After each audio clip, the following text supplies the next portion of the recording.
Well, hey there, freaks. I hope all is well. It's your boy Marty Bent here on a beautiful Wednesday morning in December in the year 2018, year of our Lord, here to introduce this week's sponsor. Very excited for this sponsor to be coming on board. It's a new sponsor. You guys have actually heard of this sponsor before if you're longtime fans of this podcast. We interviewed their CEO a few months ago, so after this episode with Dan Held, definitely go check out that episode. If you're interested to learn more about this week's sponsor, BlockFi. No one likes having to sell their crypto if they don't want to. Whether you're paying off credit cards or buying a house, BlockFi helps crypto investors use their Bitcoin, Ether, and Litecoin without selling. Backed by Mike Novogratz, the big dick over at Galaxy, BlockFi is leading crypto to USD lender is the leading crypto to USD lender in the US, servicing over 45 states.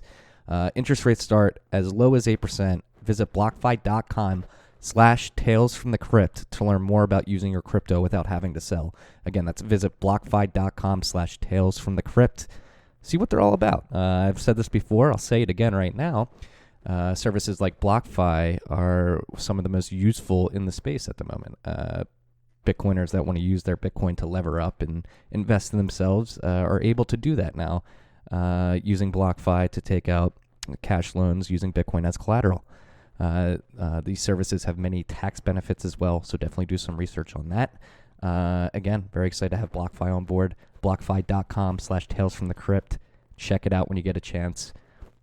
They actually have a special deal for Tales from the Crypt listeners in particular to get $25 in free crypto added to the customer collateral for loans under $10,000 or $50 in free crypto added to the customer collateral for loans over $10K.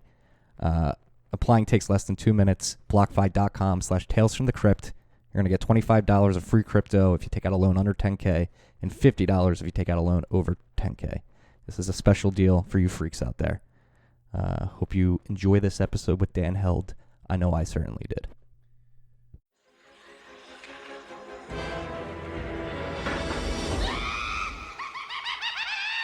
Tales from the Crypt.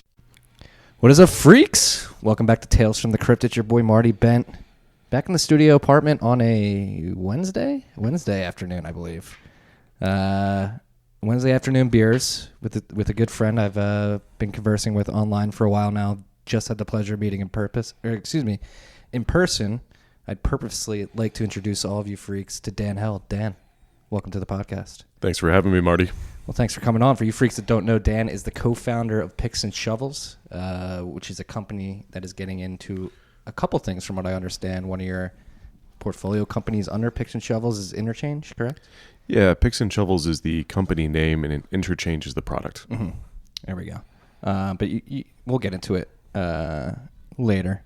You guys have a lot of plans for different types of products, or not a lot of plans, but you're keeping your mind open to building other products. That's right. Yeah, we like the idea of having a parent company to where we could have a portfolio of products underneath that.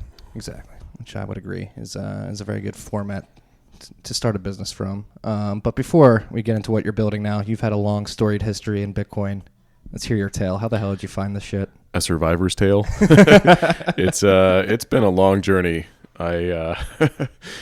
So, in 2012, I had a buddy, an engineering buddy, and he paid me back for some beers with a Casacious coin. So it is kind of cool that my first Bitcoin was a Casacious coin. And I think they played a really nice role in the early days of being somewhat tangible. Yeah, for you freaks that don't know, Casacious coins were these tangible gold coins with a sticker on them, right? That revealed the private key?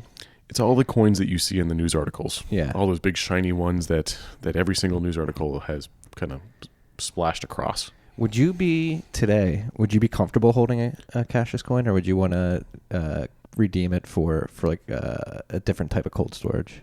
I definitely wouldn't be comfortable having a Casacious coin. Right? Because you don't know if the producer is just holding the private key as well, right? Yeah, these were only worth like $8 at the time, so the stakes were a little bit lower. That's what we've been talking. Oh, $8 at the time. Now they're worth. Some of them have like 20,000 Bitcoin on them, right? Well, these are only one Bitcoin. I guess my buddy was cheap. Yeah. No, we were talking in a group chat earlier. Somebody claimed a Cassius coin in the last couple of weeks. You were able to tell, and it had like something crazy, like thousands of Bitcoin on it. Yeah, I saw that. It's funny that someone would hodl that long and sell now. Right. I'm not really sure I understand that. But who knows? Maybe they're just looking to upgrade the SegWit. I don't know if it got sent to an exchange or what happened with it. true, we just saw it move. We didn't know where it went. Yes. So your friend's giving you this Cassius coin. It's 2012. Where are you? I'm in Dallas, Texas, and I worked in finance at the time. That's what I studied in undergrad.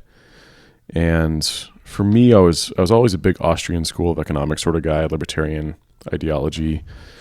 For going through undergrad during the 2008 financial crisis, I learned that everything that I had read and all the smartest people at the university and all the people quoted in my books had no fucking idea what they were talking about at all. Right. And I got fed that same Michigan bullshit too. It's this, complexity theater, as Nathaniel Whitmore puts it. This hand wavy, we didn't see this coming, so that means no one could have seen it coming. We're not responsible for an event that is, a tail risk event. And just seeing the reactions of stakeholders in the system when everything goes poorly definitely kind of scarred my belief in the system, whether that be the monetary system or the political system. And so when Bitcoin came around with my libertarian ideology and those scars from the 2008 financial crisis, I was more open to it, I think, than a lot of other people, more cognizant that this was a solution. Yeah, that's very, very similar way that I came into it. I don't know how far along undergrad you were, but I was a senior in high school taking an economics elective while 2008 was going on that fall. And that's what opened my eyes. I didn't find Bitcoin until 4 or 5 years later, but that definitely was the spark. That event and being in that class at that point in time was the spark that sent me down the path that would eventually lead me to find Bitcoin. So what was the first realization you had? Like, was it the Cassius coin, or did you have to Yeah, and then I started playing around with, my first wallet was the Bitcoin QT wallet, and bought some coins on Gox. And I'm, fucking wiring money to Japan, and I'm like, what the hell am I doing? I didn't have a ton of money at the time, right? It was right after college for me. And so I'm sending my preciously earned money in my, first analyst role outside of college. To Mark Karpellis' cat, the CEO of Mt. Gox. Yeah, Mark Karpellis is the CEO, enjoying his really frothy milkshakes or whatever. Those huge. Did you see that picture? That big coffee with like whipped cream and like cherries on it. It was a thing during the meltdown of Mt. Gox where people were kind of critical about that and his bouncy ball chair. He seems like a Frappuccino type guy. Yeah. Well, he's lost some weight. He looks good now. I would have lost weight too if I had that amount of stress on my shoulders. So yeah, he's like tan and skinny now. Gained weight. Yeah. Well, so yeah, I'm wiring money to Mt. Gox and sending transactions here and there.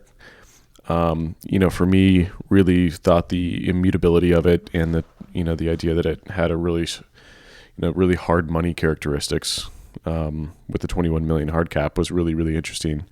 And then the small investment firm I worked for relocated me to San Francisco in January 2013.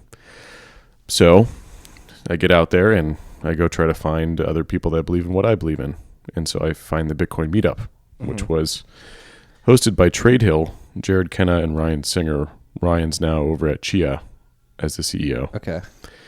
And so it's Bram Cohen's project, right? That's right. Yeah. Which is an interesting one, and we can dive into that a little bit later. But yeah, so they Trade Hill was the host of the party, or host of the event, and they were the first U.S. exchange before Coinbase, before anyone else. And at that event, there was only 10 other people. And it was like Charlie Lee, Brian and Fred from Coinbase, Jared Kenna, Jed McCaleb, Brian from Lightning, and me and a few other people. And it was like a really tiny community, really tiny group. And March 2013 hit, and that the old group, all we had was like a cooler full of shitty PBRs. There's no budgets. This was everyone pitched in a little bit of money. And March 2013 hit, and the price went from $10 to $260, and the place was jam-packed with like 100 people. And there's VCs literally slinging out business cards. I just remember a VC literally going person to person, like handing out business cards. And that was the moment for me when I decided I wanted to go build my first product. Was right around then. So you're in finance before, so we have a very similar past, Dan. I was in finance and then wanted to get into product stuff as well. So what drew you to products in particular? Was there anything outside of Bitcoin, or are you seeing consumer apps that were sort of piquing your interest? I know you worked at Uber eventually down the line. There's something about, like, I want to touch on this because I was in finance too, and I was drawn to the allure of tech and building stuff. And I just feel like I wasn't afforded that opportunity in a financial job. I think finance people are a pretty good fit for product. Mm-hmm. They're typically forward, good communicators. They can look at strategically and then break that strategic goal down into like more granular goals and communicate that to the other stakeholders. Mm-hmm. Also, whether it be like feature set or product strategy, being cognizant of what the market wants and what the market's doing, which would be like, does your product have features that the market's going to want in the future? And so I'm not going to pretend like I was an expert back then. I kind of stumbled and bumbled my way through it. So the product was called Zero Block. I remember Zero Block. Yeah, it was. So people really liked it for its simplistic design. It was flat UI before flat UI was a thing. It was like Portfolio News, right? Yeah, it was kind of like the Blockfolio equivalent. Yes. In 2013. Yeah. It was the most popular crypto mobile app in 2013, which is kind of like being the tallest midget. But, you know. I had it. I got that going for me, I guess. But yeah, like the design was really simple because I designed it in Photoshop myself. And I couldn't design anything more complex. I couldn't add like bevels and a really good color scheme, so I just went black and white. And people liked it because it was super simple. And later, when I formalized my product skills, I realized what I had built was something that showed someone the value in the product right away. So I basically had removed all onboarding friction. Mm-hmm. And then when they sessioned after they installed the product for the first time, they found value immediately. Right? It's like Craigslist. Craigslist is not the best UI from the aesthetics standpoint, but you know exactly what you're going to get when you get on there. Hey, I found housing here. I can buy junk here. That's right. There. Yeah. That's my favorite example of a product with great UX but terrible aesthetic design. Totally. I'd like to say that my product was better designed than Craigslist, though. Yeah, but the point trying to get at here is that the minimum viable product really does need like the bare minimum. And that's what it was. Yeah. It was a bare bones, but a needed set of features. And one of those key features was real-time market data, which all the other developers in this space hadn't.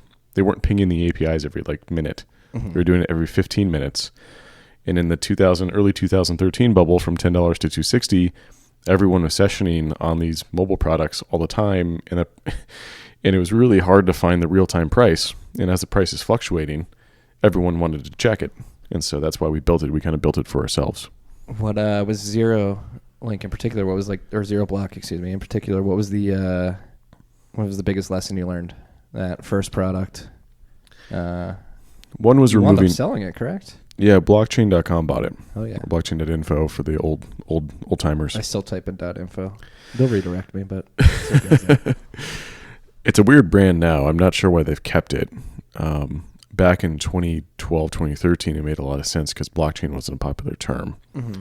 But the brand confusion that they have now is incredible. I don't know anyone in San Francisco, someone new that I've met that understands what blockchain.com is as a company. Really? Yeah, I haven't met one person who recognizes that brand. Yeah, it's different than Bitcoin. Bitcoin. I actually had a conversation about Bitcoin.com today. It's a similar situation, but I feel like they took the better route to blockchain.com if you're going to try to corner a certain name or a certain word in this space.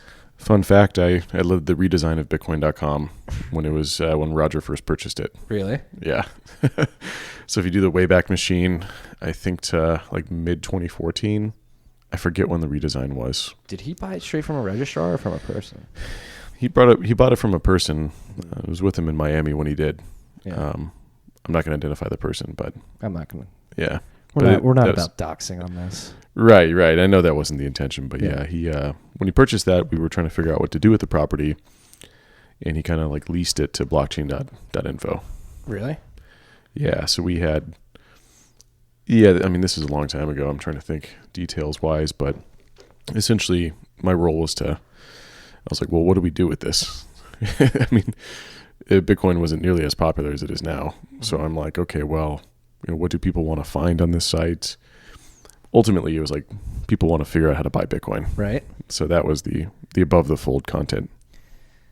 It's no, that is probably the number one use case of Bitcoin.com that I find these days is people looking where to buy Bitcoin, and they actually do have a thorough list of exchanges if you're looking. It's not too biased towards Bcash, but that's where I'm a little disappointed with Roger.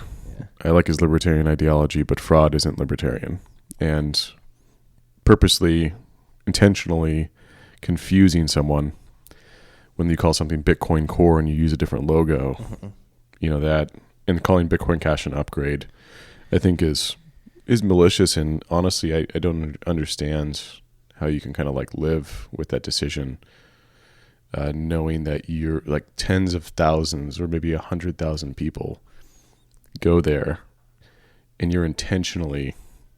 It's like you go to the store and there's someone who has Pepsi and Coke. They've taken the Coke wrapper and wrapped it around the Pepsi. Right. Or even worse, taking the RC Cola and wrapped it around. That's what's that? Bitcoin SV? Or BCHSV, excuse me. Oh man, I can't keep track. No, but it is. I think we're actually going down like an interesting path here, and I like it because let's touch on this. Like Roger, like I think he is a victim of being too early, and I think you are a perfect example of somebody who explored these options and ways of scaling early on, and sort of realized that hey, these don't work. I'm not gonna like force the issue just because of my ego. Whereas, because you worked with ChangeTip, which tried to do microtransactions, we'll talk about that in a little bit. But it seems like you've evolved more with Bitcoin's evolution than a lot of people have, and I think that is a thing that scars a lot of early adopters, or at least a few in particular, who just let their ego get in the way and have their perception of what Bitcoin was at a certain point in time dictate what it is going forward. And we have to be very open to the fact that Bitcoin is a living, changing organism. Nice. I think with Roger in particular, remember he had a persona called Bitcoin Jesus. Mm-hmm. So this became something deeply embedded in his psyche. Yeah. Like who he was someone who could give away Bitcoins or convince, look, I've been at the restaurant dinner, like the dinners at restaurants where he's convincing the restaurant owner to accept Bitcoin. It's a very uncomfortable conversation. Mm-hmm. And just take it. Look, it's, the hard pitch is different than someone who's looking to believe in it. Anyway, so, I think for Roger, like the cheap transactions, giving away Bitcoin, seeing, he's getting these merchants to use it. He's the one who's using it at the merchant. He's a true, 100% Bitcoiner, right? Yeah. And true so evangelist. A true evangelist, yeah. And so when the hard decision happened, when it's like, well, do we maintain cheap transactions, or do we give up the only reason why any of this is valuable, which is like the immutability of Bitcoin? He couldn't divorce his emotion and psyche away from the best. He couldn't divorce what he wanted and what he was with what the protocol really needed. Mm-hmm. And so I understand why he chose the way that he did. Yes, and Roger, if you're listening out there, I doubt you are, we'll accept you back with open arms, man. I don't know if we'll trust you 100%. We'll definitely have you cheerleading Bitcoin if you ever want to come back. We won't trust, but we'll verify. And yeah, I think at the end of the day, Roger does come back. Yeah. I don't see a really bright future for Bitcoin Cash. Well, after what I witnessed last night with what's going on with Lightning, it pretty much covers every use case that he's been clamoring about for years. Lightning, this increases the gravitational pull of the Bitcoin black hole. So before we get to Bitcoin's gravitational black hole, let's talk about the lessons we learned specifically with ChangeTip, because ChangeTip was because I think it's important to go in this order to realize like the lessons that we learned, and again, a lot of people were too early, and we're now realizing throughout time that the use cases that you guys were building back then are possible, just need a little bit more infrastructure. Right. I was kind of in a unique position, being the first product manager at Blockchain and product manager at ChangeTip, where we explored these early use cases like merchant adoption, micropayments over social media, and then I think to add to that perspective, I left, and I didn't leave because I was still very much in love with Bitcoin. It was just that there was nothing to do in the cold crypto winter, the last one. There was a really tiny space. It was brutal. It was like, and still to this day, I would say, like, please do not quit your jobs for crypto. But like back then, people weren't even thinking about it. Like this, some people did, but not very many. Like it was definitely a hobby or a passion project. Yeah, it still is to this day for me. Yeah, Coinbase probably didn't even have 100 employees back then. Mm-hmm. So, to find a job in the space in the winter was impossible. Yeah. And you weren't going to learn. Like A players, they look for learning opportunities with every job they get. And if you stuck around in the last cold crypto winter, you didn't really learn anything. You just survived. You didn't mature. You didn't build products that, like, you weren't at Uber going from 10,000 users to 10 million. You weren't like iterating and launching in new countries. You were just sitting and waiting. Let's talk about that, Uber. Yeah. What did you learn there? Because I actually believe I was one of the first 10,000 users. Nice. I was in Chicago when Uber first came out, which was one of the first 3 cities, I believe, correct? Well, maybe one of my buddies can look you up, see what your UUID is. No, I remember coming back one fall for like Thanksgiving. I was like telling people about Uber. They're like, what are you talking about? Like, it's an app where you can like literally call a car, like a cab, it'll come pick you up. And they thought I was like the bougiest motherfucker in the world. They're like, oh, look at you. I'm like, just wait. Well, back then it was black cars. Right? So, yeah, you looked really bougie. Yeah. Yeah. It was a really good fit for a Bitcoiner or like a crypto person, mm-hmm. because it was very libertarian, very meritocracy focused. The cultural values encouraged toe-stepping on your superiors, which is an incredible sort of culture to have, mm-hmm. where everything was about data. And if you had the data and you had a rational argument, if your boss said no, you should go around them. And that was really empowering. That, I think everyone was very professional. Like there was never a moment where people were yelling or any sort of, I would say, no one was an asshole, mm-hmm. but people were very forward. It was just no bullshit. No bullshit. Environment. Let's fucking get it done. Yeah. Like, let's get it done. Let's not ask for permission. Let's beg for forgiveness. We're here to conquer the world, which they did. And that was, Uber was illegal in every single city I went into. Mm-hmm. I remember Philly was from Philly. Philly was a stronghold out for a while until like 2 years ago, I think. But capitalism wins. Right. And Uber was a cool culture where it was kind of this really exciting world where we're like, we can build anything that consumers want. Like rules. Later in life, I've learned that there are no rules. That's the rule. Right. I think that's one of the most liberating moments in my life. I don't know when it was. I can't tell you when it was, but once you realize that the people that you think are running the world, actually, most of them have no idea what they're doing. Actually, I do remember when it was. I don't remember the day, but I remember I was working at this managed futures fund, and we were a fund of funds, so we were an index of hedge funds, just layers of fees. Would not recommend a fund of funds if you're looking to save on fees. But the benefit of the job was I got to meet with crazy, successful, and I would say smart traders and hedge funders. But at the end of the day, I realized, holy shit, you're just a normal person. You're winging it to a certain extent. Like, what's to stop me from being in your position in 20, 30 years? Totally. Everyone wings it. And I think Uber was really cool in terms of, and to kind of tie it back to Bitcoin here, because we could go off on a tangent for a while. Oh, we can do this. We can do this all night at Tales from the Crypt. How many beers do we have in the fridge? At least 30. So I could take down half a case if you got the other one. So speaking of which, you keep going. I'm going to grab us a couple more. Yeah, and what was really cool about being at Uber was I had always worked on products that were, from 10,000 users to maybe 1 million. And at Uber, I had exposure to products that were, 100 million monthly active users. And these users were in every country in the world.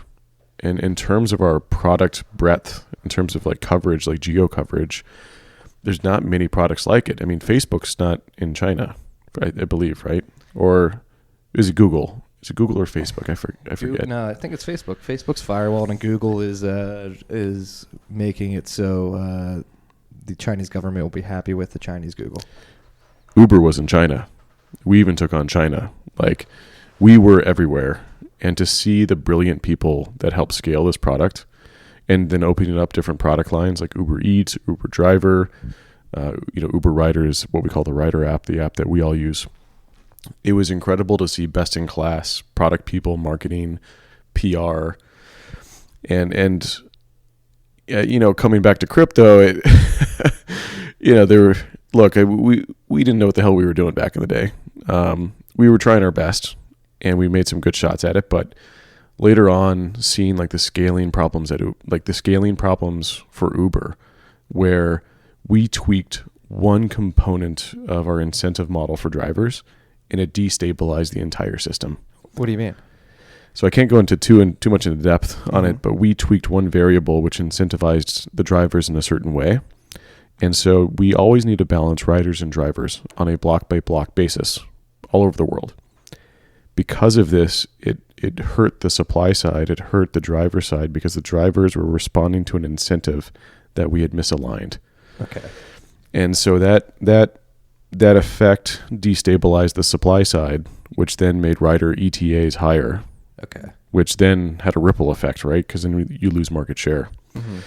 So I just seeing the complexities and the intricacies of operating 100 million monthly active user products, you learn that the amount of data-driven decision-making you need to make is huge, and the people working on it are brilliant, and we controlled every variable. And even with that, we still make mistakes. So a little butterfly effect there. We don't even understand right where it's coming from. It's like, you figure it out. Probably, everyone's monitoring their own KPIs, and all of a sudden you've got like 2 data scientists going, "Whoa, this I'm seeing some really fucked metrics here. What's going on?" And so, being in those war rooms as well to debug critical issues, and I was in the war room for the Rider app rebrand or the redesign, where they reskinned the entire app. Mm-hmm. Not reskinned, they actually rebuilt it from the ground up.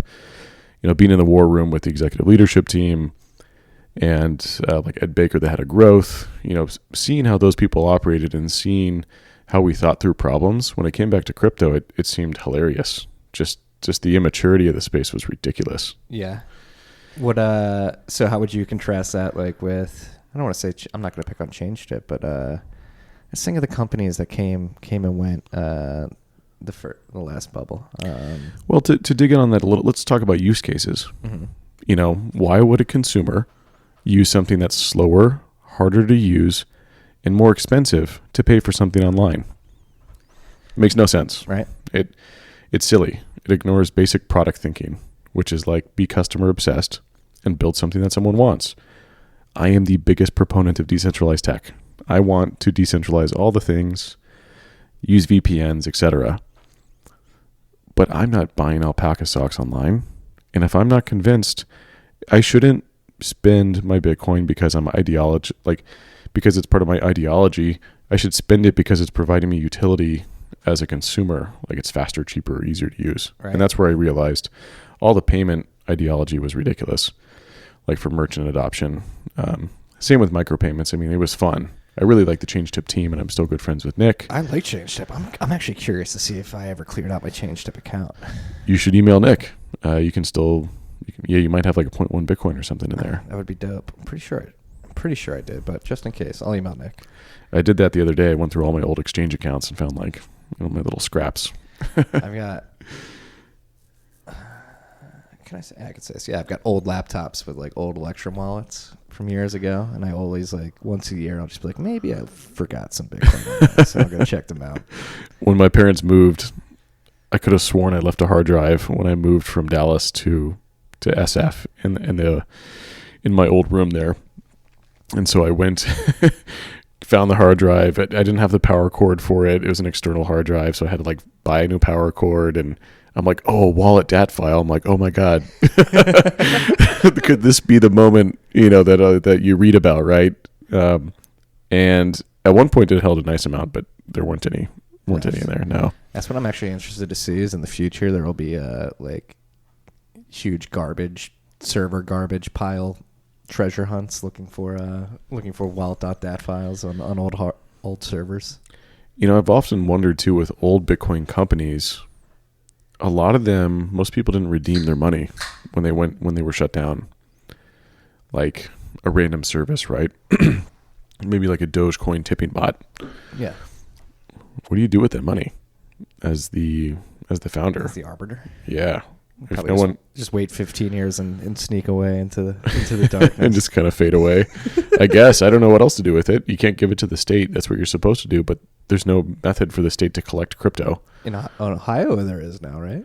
Well, it's got to be the Unclaimed Assets Office. Okay. So while Ohio as a state is accepting Bitcoin for tax payments, I'm not sure if like their unclaimed office, the state doesn't have a place on the balance sheet for it. Yeah, I don't think they've got like a custodial solution hooked up. So yeah. I'm not sure what would happen.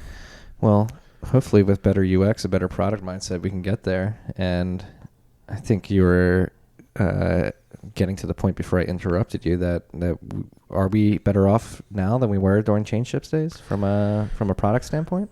I'd argue we haven't really progressed much. Okay. Private key management is still terrible. Mm-hmm. User experience around a transaction, like, okay, I sent it, what happened? Mm-hmm. I'd like to highlight that. Really like the guys over at IDEO, guys and gals like Tara Tan and Dan Elitzer. Yeah, Dan's. Meet Dan. I've tried to get him on this podcast. He's out in San Fran, right? Yeah, he's out there. Dan's a great guy. Really sharp. They've always been kind of like, been championing the design first mindset, which I really really like. Mm-hmm. And then I'm friends with Connie Yang over at Facebook. She's head of design. She was formerly at Facebook. Now she's head of design at Coinbase. Okay. But we had a working session. It was us and a few other designers in this space. I'd like to caveat they're the experts. I'm not a designer, but I'd like jamming on user experience problems. Right. So we talked about state change for on-chain transactions. Like even that is a little bit anxiety provoking. Like one, you're double checking that you put the right address in. Mm-hmm. Two, you like if you're a newbie and you press send and it's like unconfirmed, you're like, fuck, right. Does that mean it's gone? I don't know. What does that mean? And then like, has it been propagated in the network? Has it's sent where? One confirmation. What does that mean? Right. And so the really basic stuff like private key management, transaction visualization, well, we're still lacking just kind of like basic UX. What is the UX principles that are written in the 90s? There's like 10 bullet points, but they're very like... Is this Dieter Rams? No. The simplistic design principles?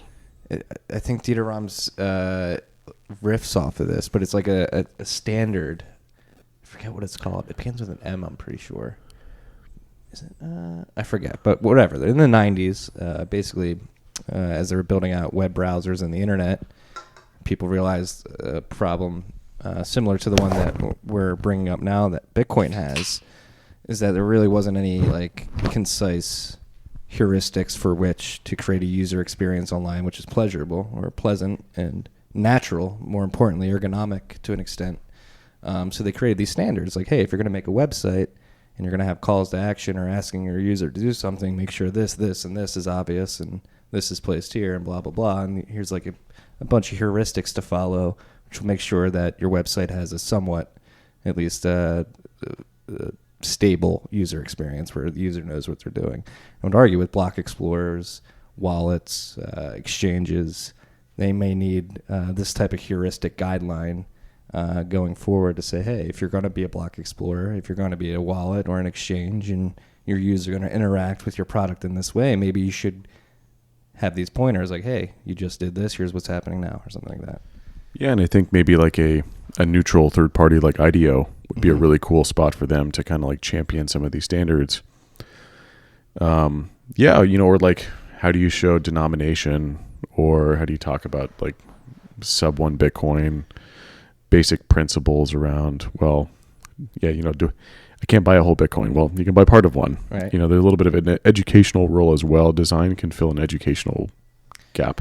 Who's actually doing this, not via design, but via tutorials, Hodl. I just interviewed Max and Roman, 2 co-founders from there. Unfortunately, as U.S. citizens, we cannot use their service, but we can go on their website and look at what it would be like if we could use it.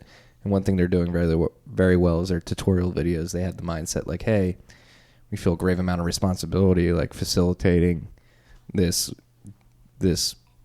exchange, which is very arduous for the end user to an extent at this point. So we want to make sure we're at least attempting to educate them on what they're doing. So here's how you create a wallet. Here's how you send in a transaction. Here's how you create a multi-sig wallet, and everything you can think of from like using and sending Bitcoin, they've got it covered. And then Cash App, similarly with their What is Bitcoin book, was it was like a children's book, but I think it did a very good job of getting the message across of what Bitcoin is. And we need more of that, like onboarding. Like I will say, Coinbase in particular rubbed me the wrong way with the recent like Ethereum like push via the email, like the Ethereum shill via email, basically telling people to buy Ethereum before educating them on exactly what it is at a high level. Yeah, and I'd like to highlight that Coinbase played a really important role in this space early on. Oh, yes. And then I'll dig into kind of the more recent stuff. And so really like what they've done over the years. I do believe that there is a little bit of a lack of education. And I think I tweeted about this just to get people's opinion on it. And people were kind of split. Some people believed exchanges shouldn't have to educate users at all. I'm personally on the side of that you should educate them minimally. Mm-hmm.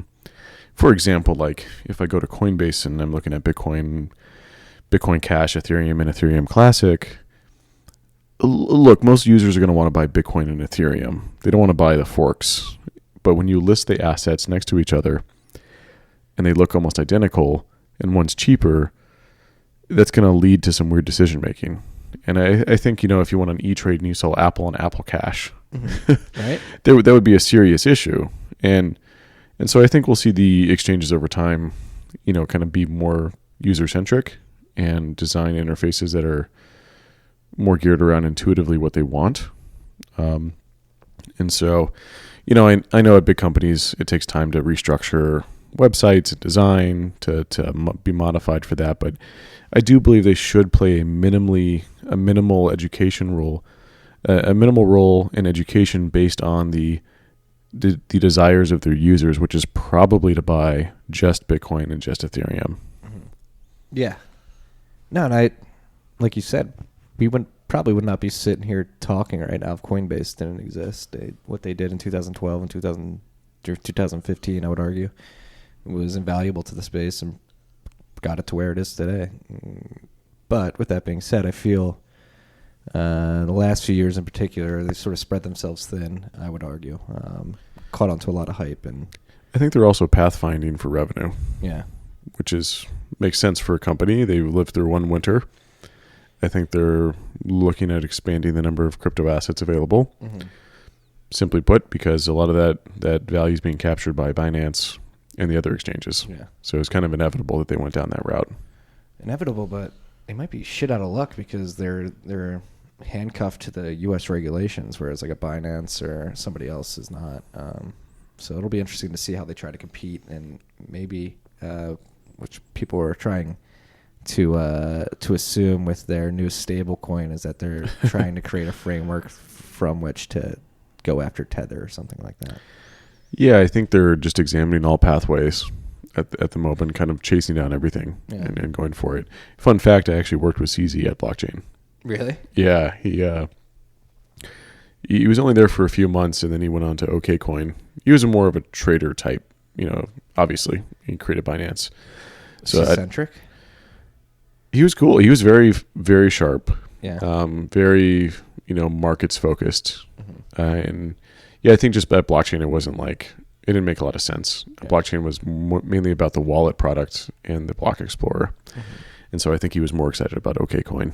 But yeah, it's kind of funny to see how the space has developed. Some of the early people, some left forever, and I haven't heard anything from them. Some went on to be CZ to go work at Binance. The space truly developed in no way I thought was actually going to like develop. What do you mean by that? Like the explosion of ICOs, like that was crazy because we already had the 2014 altcoin bubble, Right. And so I thought, okay, well, people would look back on that and go, well, by the way, I mined Primecoin.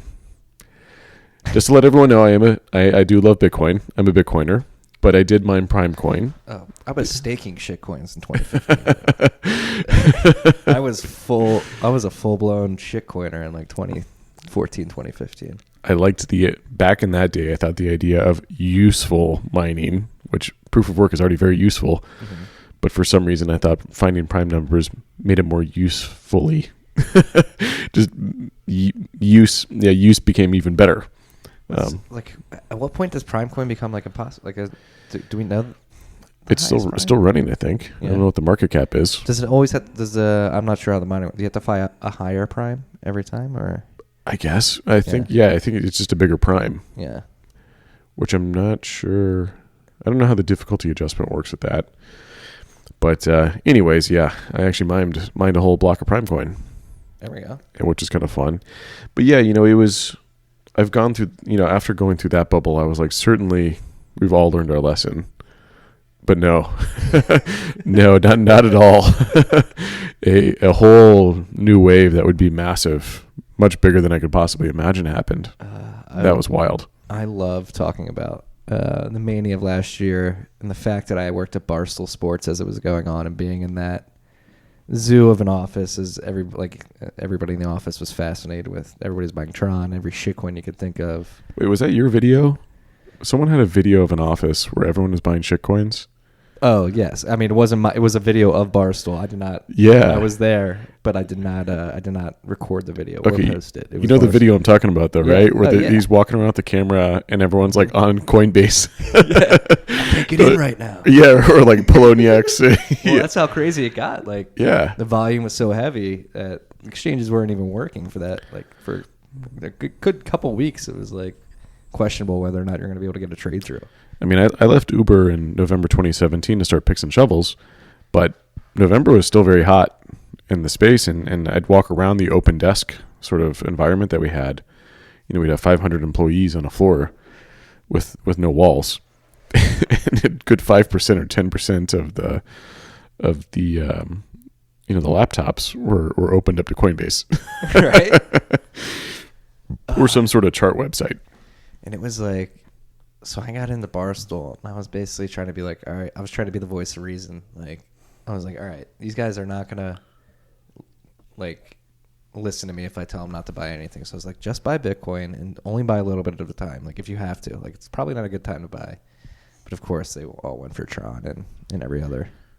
Well, yeah, it's a better Bitcoin because it's faster. It's faster. Jimmy's, they got a lot of partnerships. A lot of partnerships announcement coming up for Tron in particular.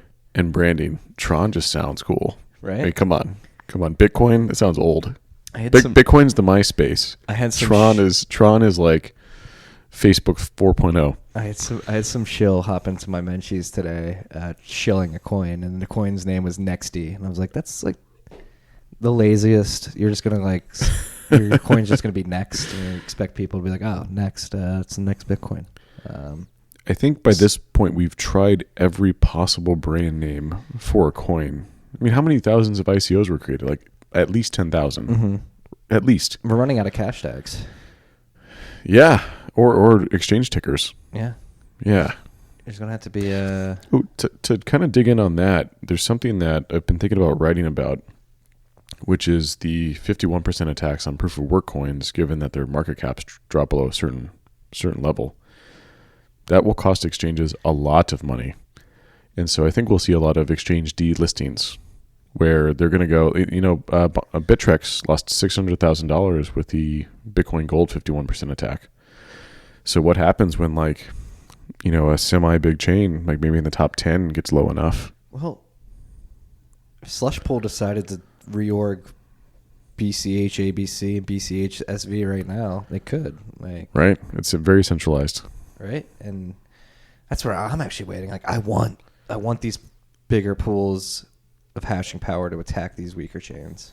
I'm waiting to see it. A lot of people are like, oh, it's not ethical, but it's like, it's possible, and I want to see it in the wild. But it would. That's what I'm actually interested to see, is like, would an attack of a chain like that, like, would it be such a burden on the infrastructure, the exchange infrastructure in particular, that it would set the space back for a considerable amount of time? Because imagine if there was like a 100-block reorg. Yeah. That would be a lot of money for an exchange. It could be the end Yeah. of an exchange if there are 51% attacks that happen and the amount was large, a very large amount. And that's where I don't see anyone talking about this. And I'm like, well, that's why proof of work exists, and that's why it's best if it accumulates on one chain, because then that provides security. Well, and yeah, so I think we're going to see a lot of that happen as these market caps drift lower.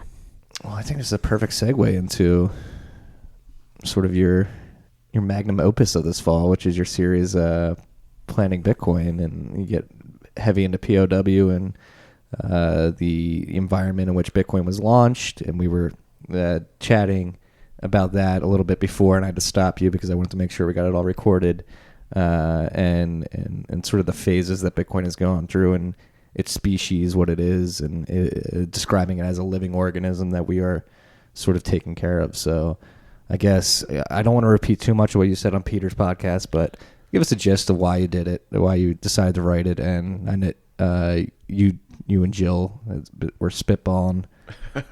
She was the inspiration for it, and Yeah, well, I got to give props to Jill. I'm not a writer, and so she kind of incepted this idea on the way back from Tahoe. It was her, me, and Melton driving back from Tahoe earlier in this year, and she, her and I are in the front seat. I forget what Melton's doing. Probably sending emails.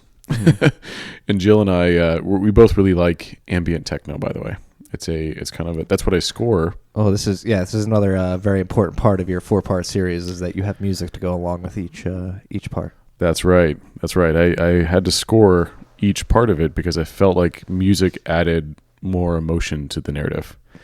Which was fun. I think I looked at the SoundCloud statistics, and I think like 10% of people played it, 10 to 20%. So I'm happy with that. I did it for myself, but sounds like other people enjoyed the music as well. I'm a big on vibe setting. Hence, we have the music on here. You freaks can't hear. It's down low. We got a Christmas tree in here too. It's very Christmassy. Smelling like pine tree in here. No, but I think that reading your pieces with that transient music in the back it reminded me of Michael Goldstein's "Everyone's a Scammer," because he makes you listen to like old Western music while you read through that. Yeah, I've read that article. Yeah, it's season part 2 was my favorite one to score, because it was the 2008 financial crisis timeline, and I wanted to set how ominous the tone was, how this was the death and destruction of everything we knew. And I think a lot of people forget that because it's been 10 years. It's been a long time. And so people forget how anxiety-provoking and fearful everyone was. And that was the moment when Bitcoin seed was planted, was in that moment of absolute despair. And yeah, we can dig in on this a little bit this season, because that's what we were talking about right before we started recording. Certainly Satoshi didn't choose the decade in which he planted Bitcoin. It's unlikely he chose the year. He was coding it up, quote, like he said, I was, quote, coding it up since 2006. So late 2006, early 2007, approximately 2 years or a year and a half before. So I'd say the year probably wasn't super purposeful, like that wasn't intentional. But the month and the day certainly were intentional.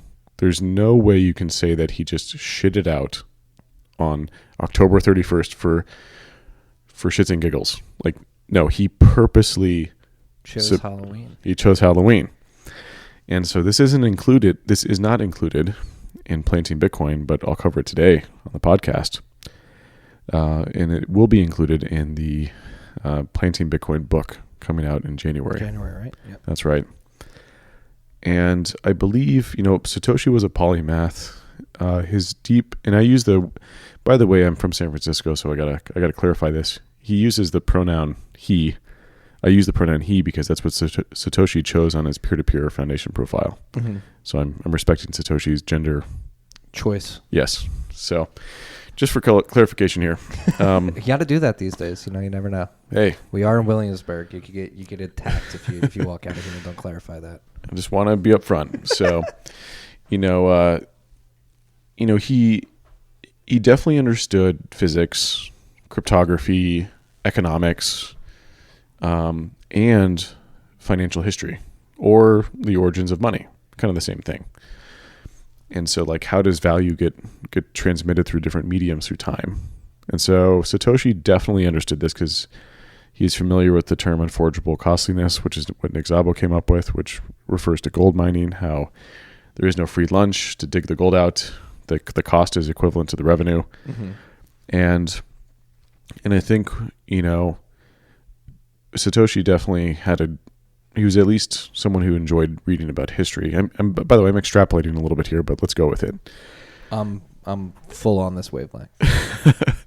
Right now. I'm stepping out on a limb here a little bit. However, I think I have a decently logical basis for how I've stitched this narrative together. So the origins of Halloween are with Samhain, which is a Celtic festival, mm-hmm.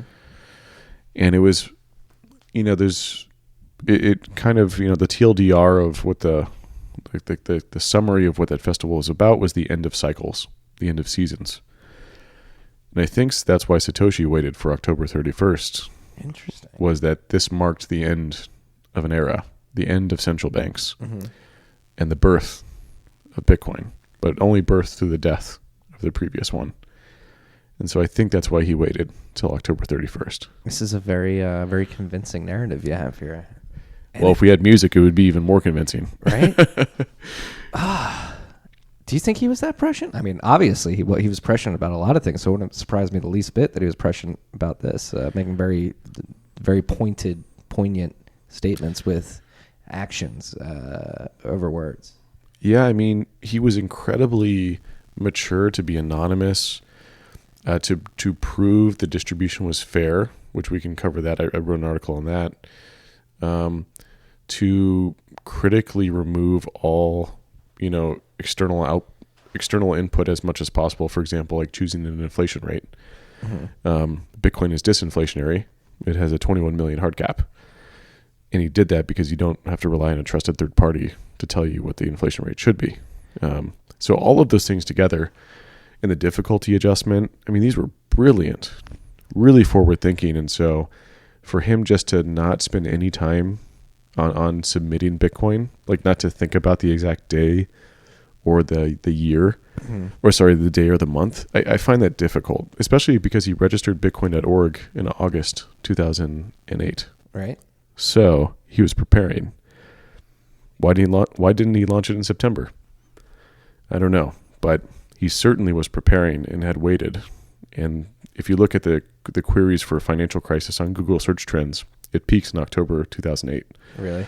So he waited for the peak moment of despair, which was coincidental, but also purposeful. You can't say that he just did it accidentally.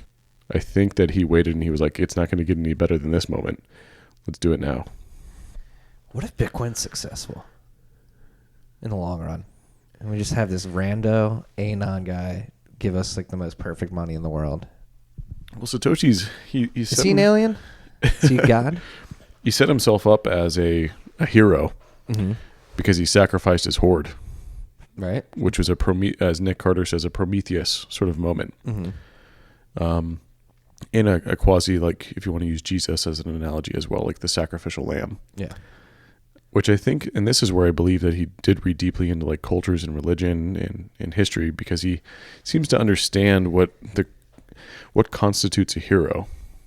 Like all of his replies on Bitcoin Talk and the cryptographer email threads were very, very calm, especially since people were berating him. Mm-hmm. They were like, "This doesn't make any sense."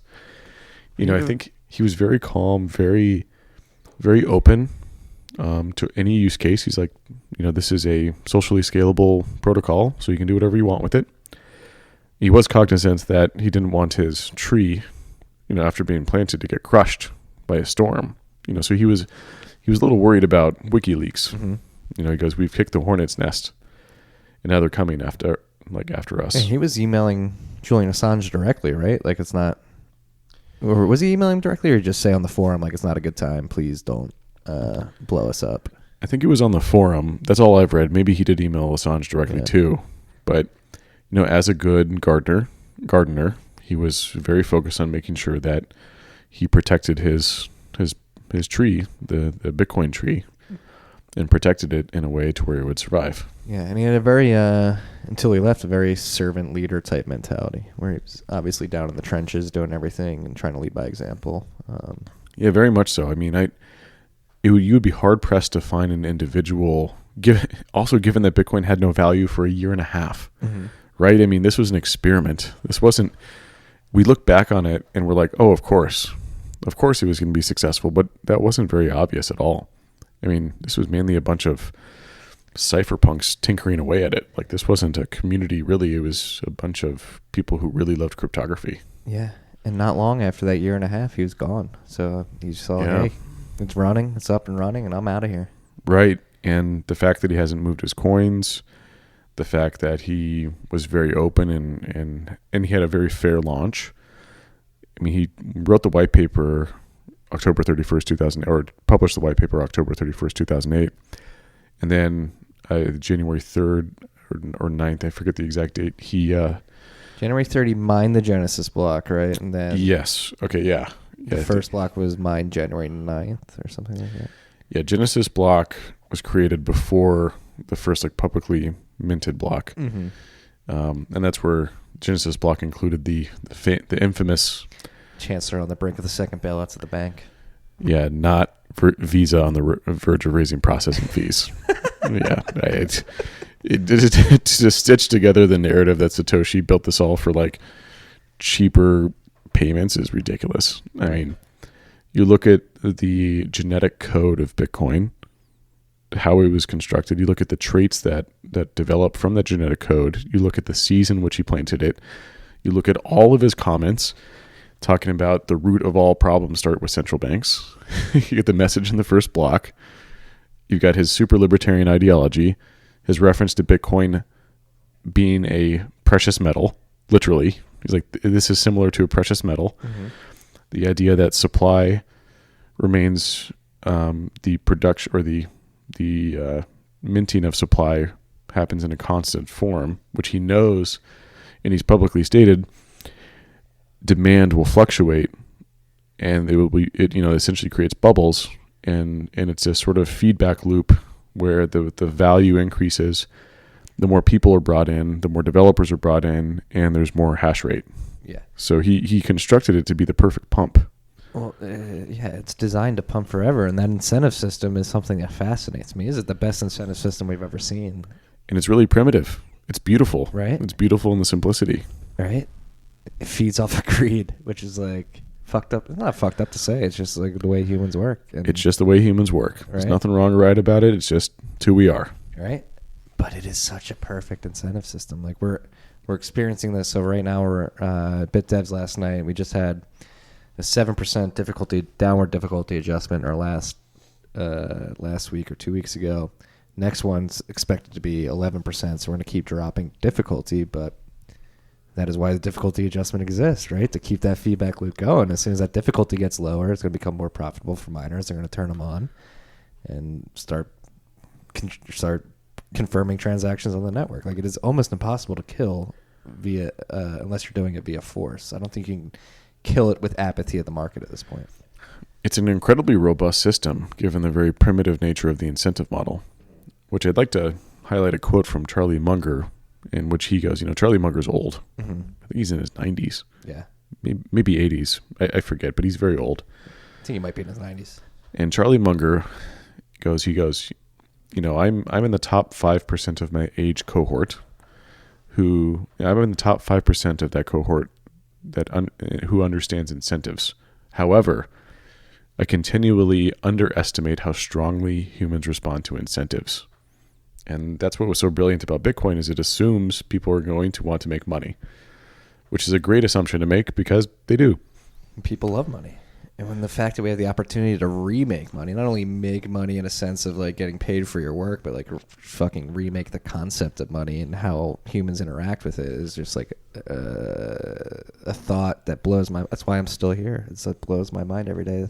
The thought that we may be in the process of creating a new money.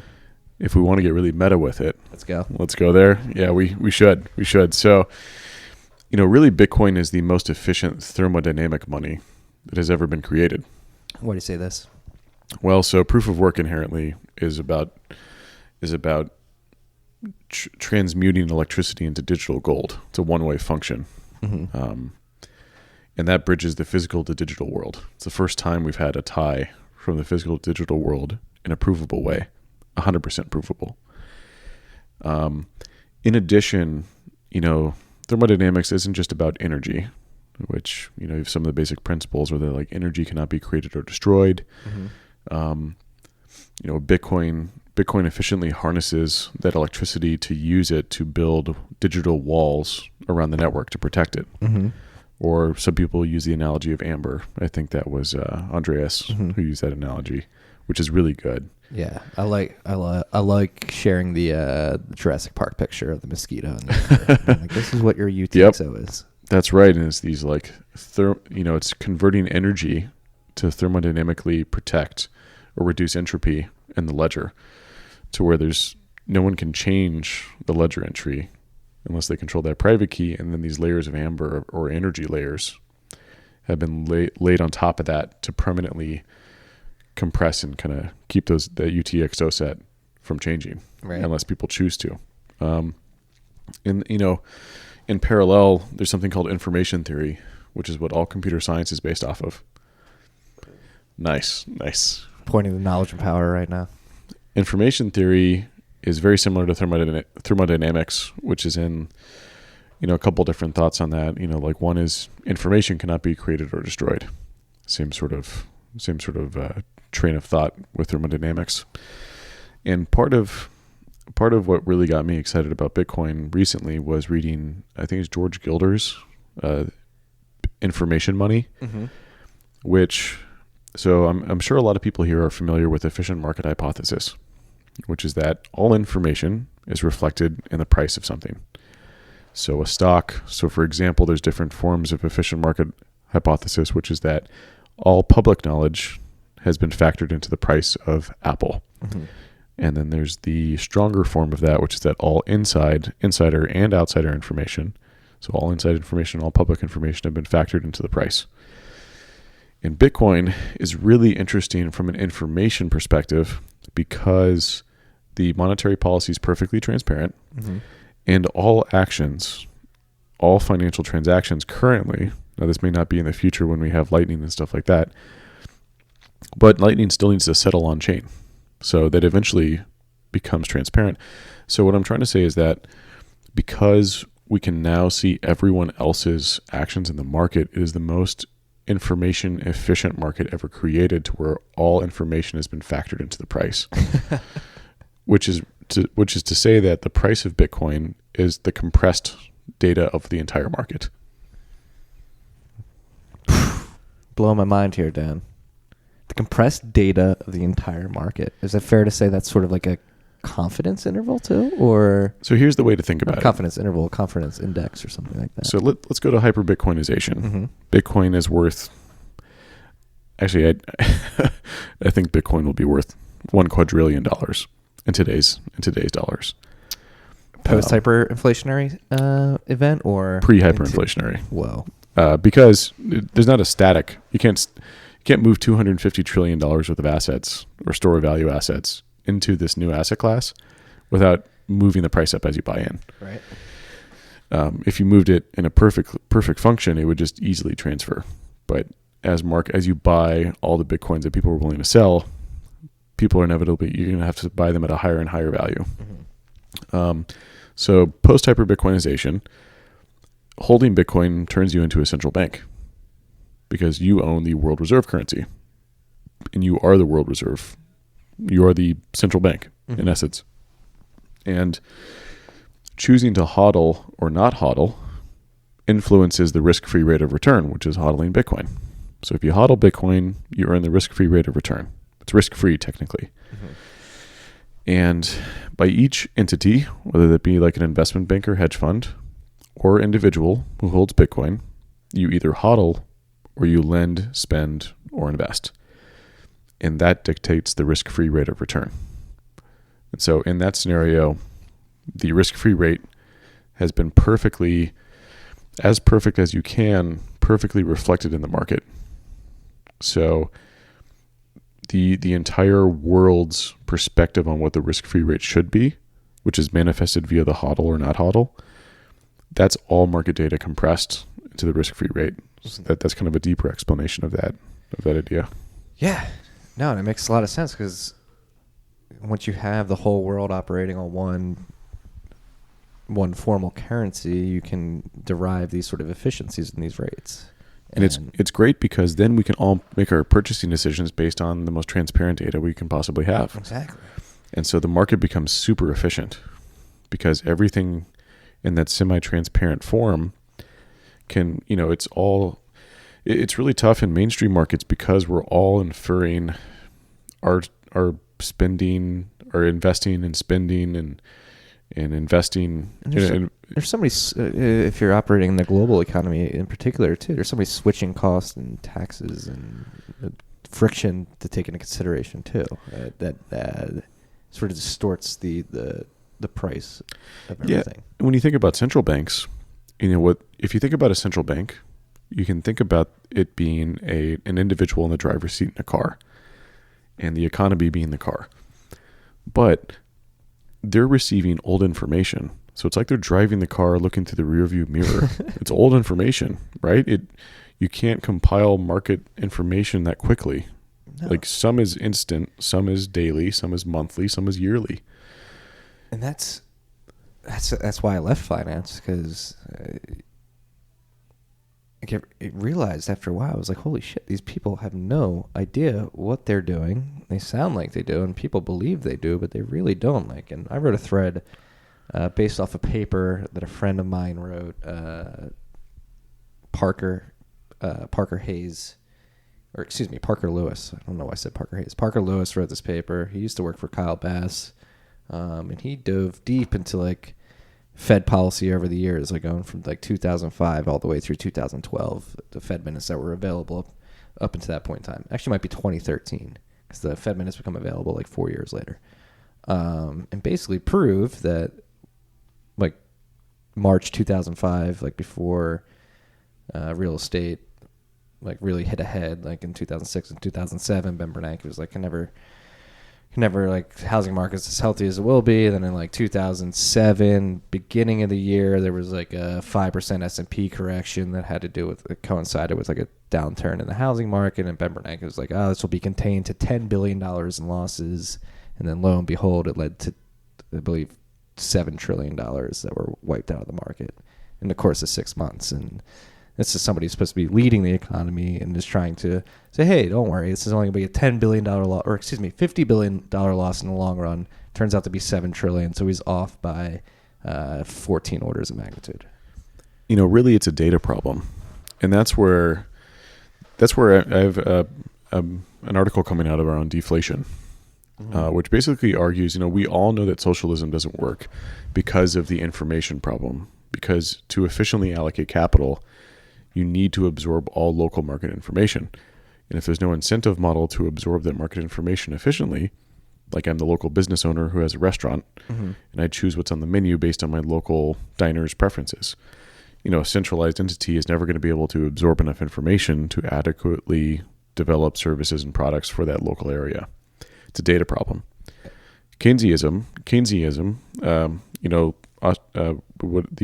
essentially the monetary policy that we have is just a modified form of socialism, or central planning. That's what pisses me off, is that people like try to bash capitalism in America today. I'm like, you motherfuckers don't realize we haven't lived in a truly capitalistic economy in a while. This is both Keynesianism and socialism, they're both based on control.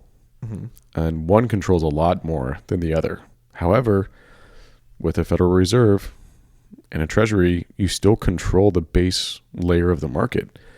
And that's the problem, is one, like, how do you even calculate an inflation rate? That alone as a question is something that is... Well, they don't calculate it. They dictate it. Right. Well, it's really difficult. How do you measure? What I meant is more, how do you measure inflation? So one would be like, can you measure it accurately? And how do you measure it? No, you can't in this system, because they change the underlying variables every other year. They do. Yeah, they move the CPI basket around. They'll just change the underlying variables instead of a... They're moving goalposts. They're moving goalposts, and they're changing what the goalposts look like. And then, so first, how do you absorb enough information as that centralized entity in order to make decisions for the economy? And then one, how do you even measure it? Two, if you knew how to measure it and you had the right data, which both are impossible, then what do you do? Yeah, like, what actions? That? Yeah, what levers do you press to control the market? What's an appropriate level of a rate of inflation? I don't know. Is 2%? I mean, 2% sounds nice. It's a nice whole number.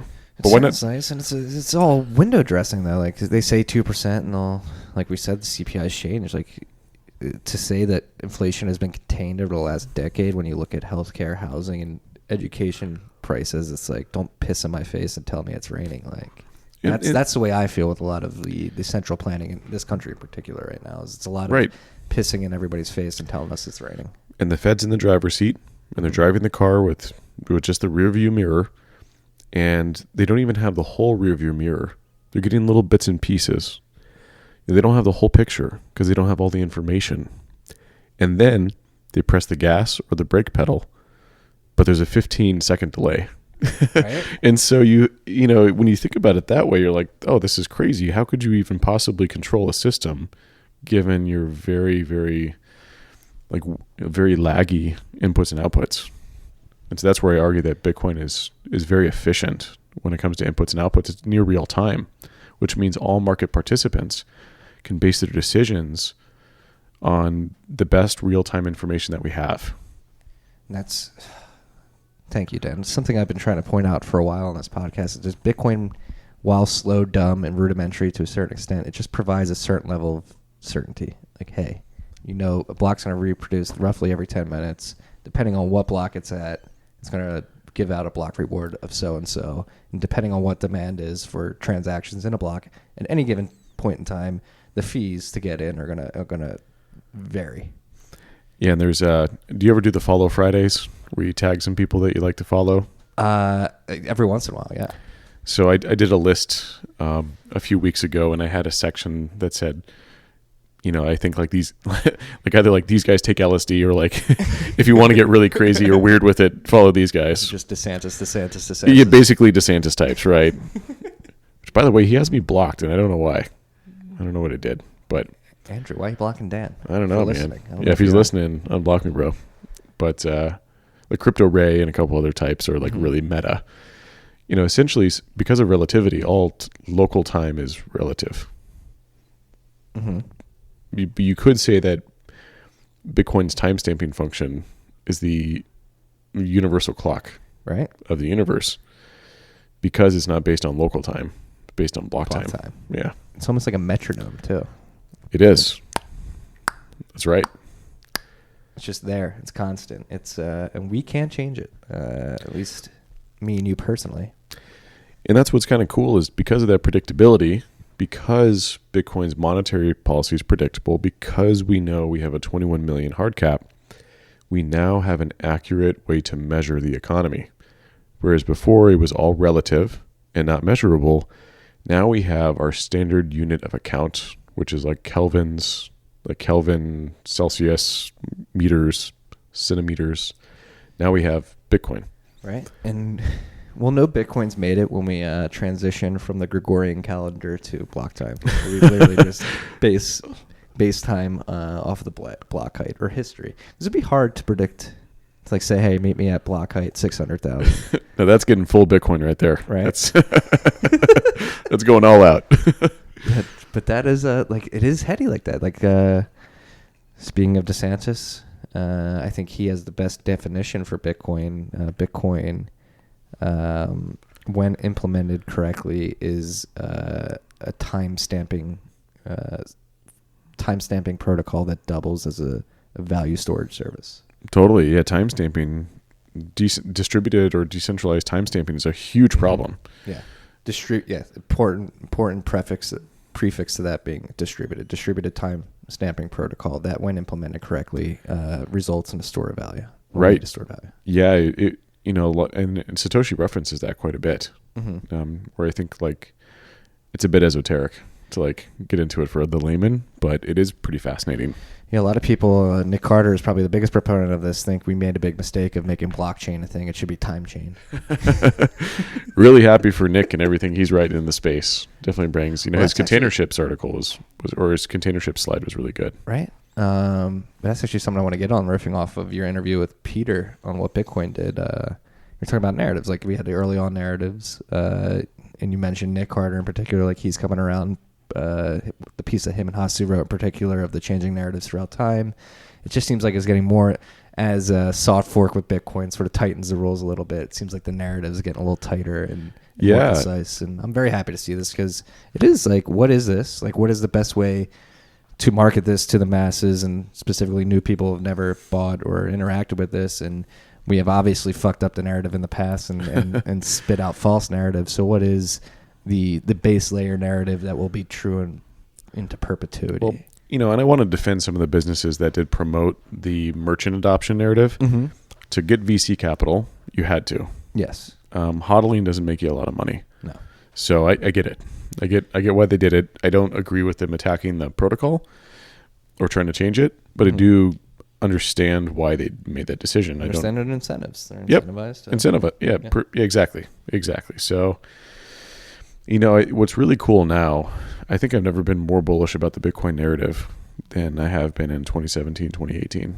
Like we saw the Nick Carters and Murads and Hasu and Arjun and VJ. I'm forgetting a lot. And Marty, yourself and Peter, and you guys are... We bring you guys on to spit the narratives out there. Hey, well, it helps. I think people, when you propagate the narrative, you see how the rest of the community reacts to it, and then that comes back as a feedback loop. Yeah. But I've never been more bullish on seeing the narrative get compressed to, hopefully, my prediction is in the next few years, the narrative will get so compressed that it will be compressed enough that everyone gets it. Right. That's what we actually had fun on Twitter today.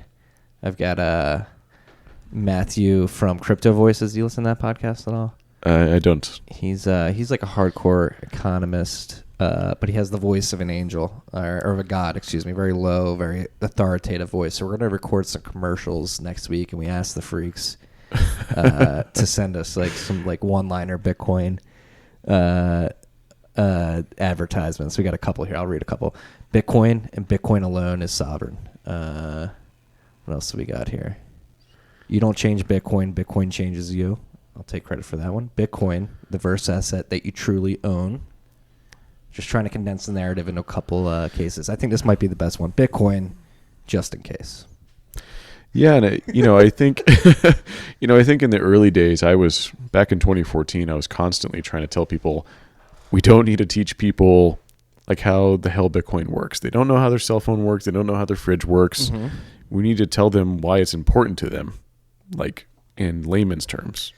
So I'm going to interrupt you here and come into the narrative that I've been trying to form. I recognize this too, because I always try to say attack Bitcoin from the tech perspective, where more recently I realized that's impossible, especially for the layman. They're not going to understand nodes, miners, and the intersubjective consensus that they meet with all the stakeholders. It's a bit complicated. Yes. So riffing off Barstool is a blog for the common man by the common man. I really think we should start parroting Bitcoin as the currency for the common man, because right now the common man to save his purchasing power throughout time, has to go seek yield in the market instead of being able to throw a couple shekels in a wallet or a bank account. They're forced to chase yield in the stock account, bond market, mutual funds, whatever it may be. They cannot simply park their wealth in an account and expect that it will maintain purchasing power. So the common man, who's already got a tough life of working a grueling 9 to 5, potentially raising a family, working paycheck to paycheck, has the extra burden of figuring out what investments are going to help him preserve his purchasing power throughout time. Whereas Bitcoin, it's pretty simple. You put a percentage of your work, your hard-earned work earnings into Bitcoin, and you know that your slice of the pie will never be depreciated. Yeah, and that's a good point in terms of with the Federal Reserve, they've kind of cattle prodded people into riskier and riskier assets, but the common man doesn't understand how to allocate capital effectively. And so you're forced to rely on institutions that allocate your capital for you, which is a bit of seigniorage, or you've got like your local broker who's like, trust me, bro. And he just types a couple things into a computer to allocate your capital across stocks and bonds. And he takes 3% for doing it. Right. And he didn't do anything. And he has no idea how the markets work, and no one really does, right? They just, if I did, I would be a trillionaire. Right. I'd have all the Bitcoins. And so not yet. There's still 4 million to come, or 3.5. Yeah. It's so, I think like narrative is really important, and that's why I love Nathaniel Whitmore's thoughts in the space. He's got a really brilliant, clear-headed perspective on narratives. Yeah. He does PR professionally, so he's really good at like dissecting narratives and spinning narratives and understanding how they influence opinion. His weekly reads, tweet threads are awesome. Yep, that's what I look forward to every Sunday. Yeah, if you're looking to condense your news consumption in the space down to 1 hour, just wait for Sunday afternoons. He's got great narrative compression. Mm-hmm. And, with that, I think, the narrative for Bitcoin, like I think the common man's money is a good one. That's what's great about the space is there is no PR team. Right. So individuals decide what narrative they think is cool, they propagate it, and they see what the community likes. They'll either like it or they won't. It'll either work with new people or it won't. Mm-hmm. Sort of a experimentation platform for narratives because there is no central planning committee. No, Twitter's a great place to field test these narratives. It's a fast feedback loop. Right. You know right away if people like it or not. Which my new favorite one that I came up with to shill myself a little bit would be my electricity police. Oh my God. I wanted to touch on this. I'm happy you brought it up. Please explain this. You're doing God's work. Yeah. So a lot of people think proof of work is inefficient. And so if you believe that, or you have doubts about proof of work's utility, I'd encourage you to I would encourage you to read my article, Proof of Work is Efficient. And so here's one, and this is an example of some of the content from that article, which would be the subjective use of electricity. So we all use energy, typically in the form of electricity, for various things. We have a Christmas tree in this room that has Christmas lights on it. We have a television, there's a candle, there's a light, there's a laptop. They all use electricity. And Marty and I are sitting here talking about Bitcoin, and we've got music on, and we're using our electricity however we'd like to use it because we pay for it. Yep. We can do whatever we want with this damn electricity. We can waste as much as we want on it. We can do whatever we want with it. We paid for it, right? Yeah. I got a Bitcoin miner right here. I can plug it in, and we can be mining some Bitcoin with this as well. You could do whatever you want with it. We could go watch the Kardashians. We could take some selfies. My wife will be doing that later at some point.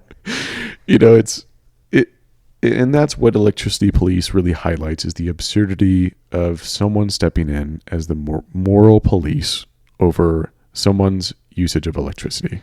Well, it's crazy that Bitcoin gets painted with this brush so vigorously. In Bitcoin alone, I would argue. Obviously fossil fuels and cars and travel is the biggest one behind that. But I feel like people are signaling out Bitcoin just because they want to be able to point and be like, it's using that much energy. Like, that's why it's stupid. It's completely virtue signaling. Right. If someone's rational and data driven, they do not take that side of the argument. And I find it kind of like a little bit disingenuous. Well, it's very disingenuous because unless you look at the relative usage of Bitcoin's electricity to existing financial systems and then look at the benefits that we get from it, it's incredibly efficient. And this is something Satoshi said, like in one of his first Bitcoin Talk forum posts, or one of the first email. I think it was actually the first email chain after he released the white paper. It's about gold, right? Gold mining. Yeah. Where he's like, gold mining can be viewed as inefficient, but the value we get from the gold is very useful. It's a net positive. Totally. Yeah. He says net positive. Yeah. And I think most people that use the proof of work is wasteful argument typically believe that Bitcoin has no value. Mm-hmm. I think that's what really undermines that whole argument, or like kind of underpins that whole argument, is that people who say that just don't believe Bitcoin has value. How do we help these no coiners? Well, one is teaching them a little bit about thermodynamics. Everything is energy. Mm-hmm. We use energy for everything. So one would be like, okay, well, let's start there, because nothing's free. There's no free energy. We have to go pay for it or use it or harness it. So everything requires energy. Is Bitcoin's utilization of energy done in a transparent and useful way? I would say yes. And then how does that compare to other systems that would be comparable to Bitcoin, like gold mining, central banks, etc.? I did an analysis at the end of the article, which basically looked at Bitcoin's energy consumption and cost relative to the existing financial system, and it's tiny. And that analysis did not include judges or the courts, Mm-hmm. right? That did not include.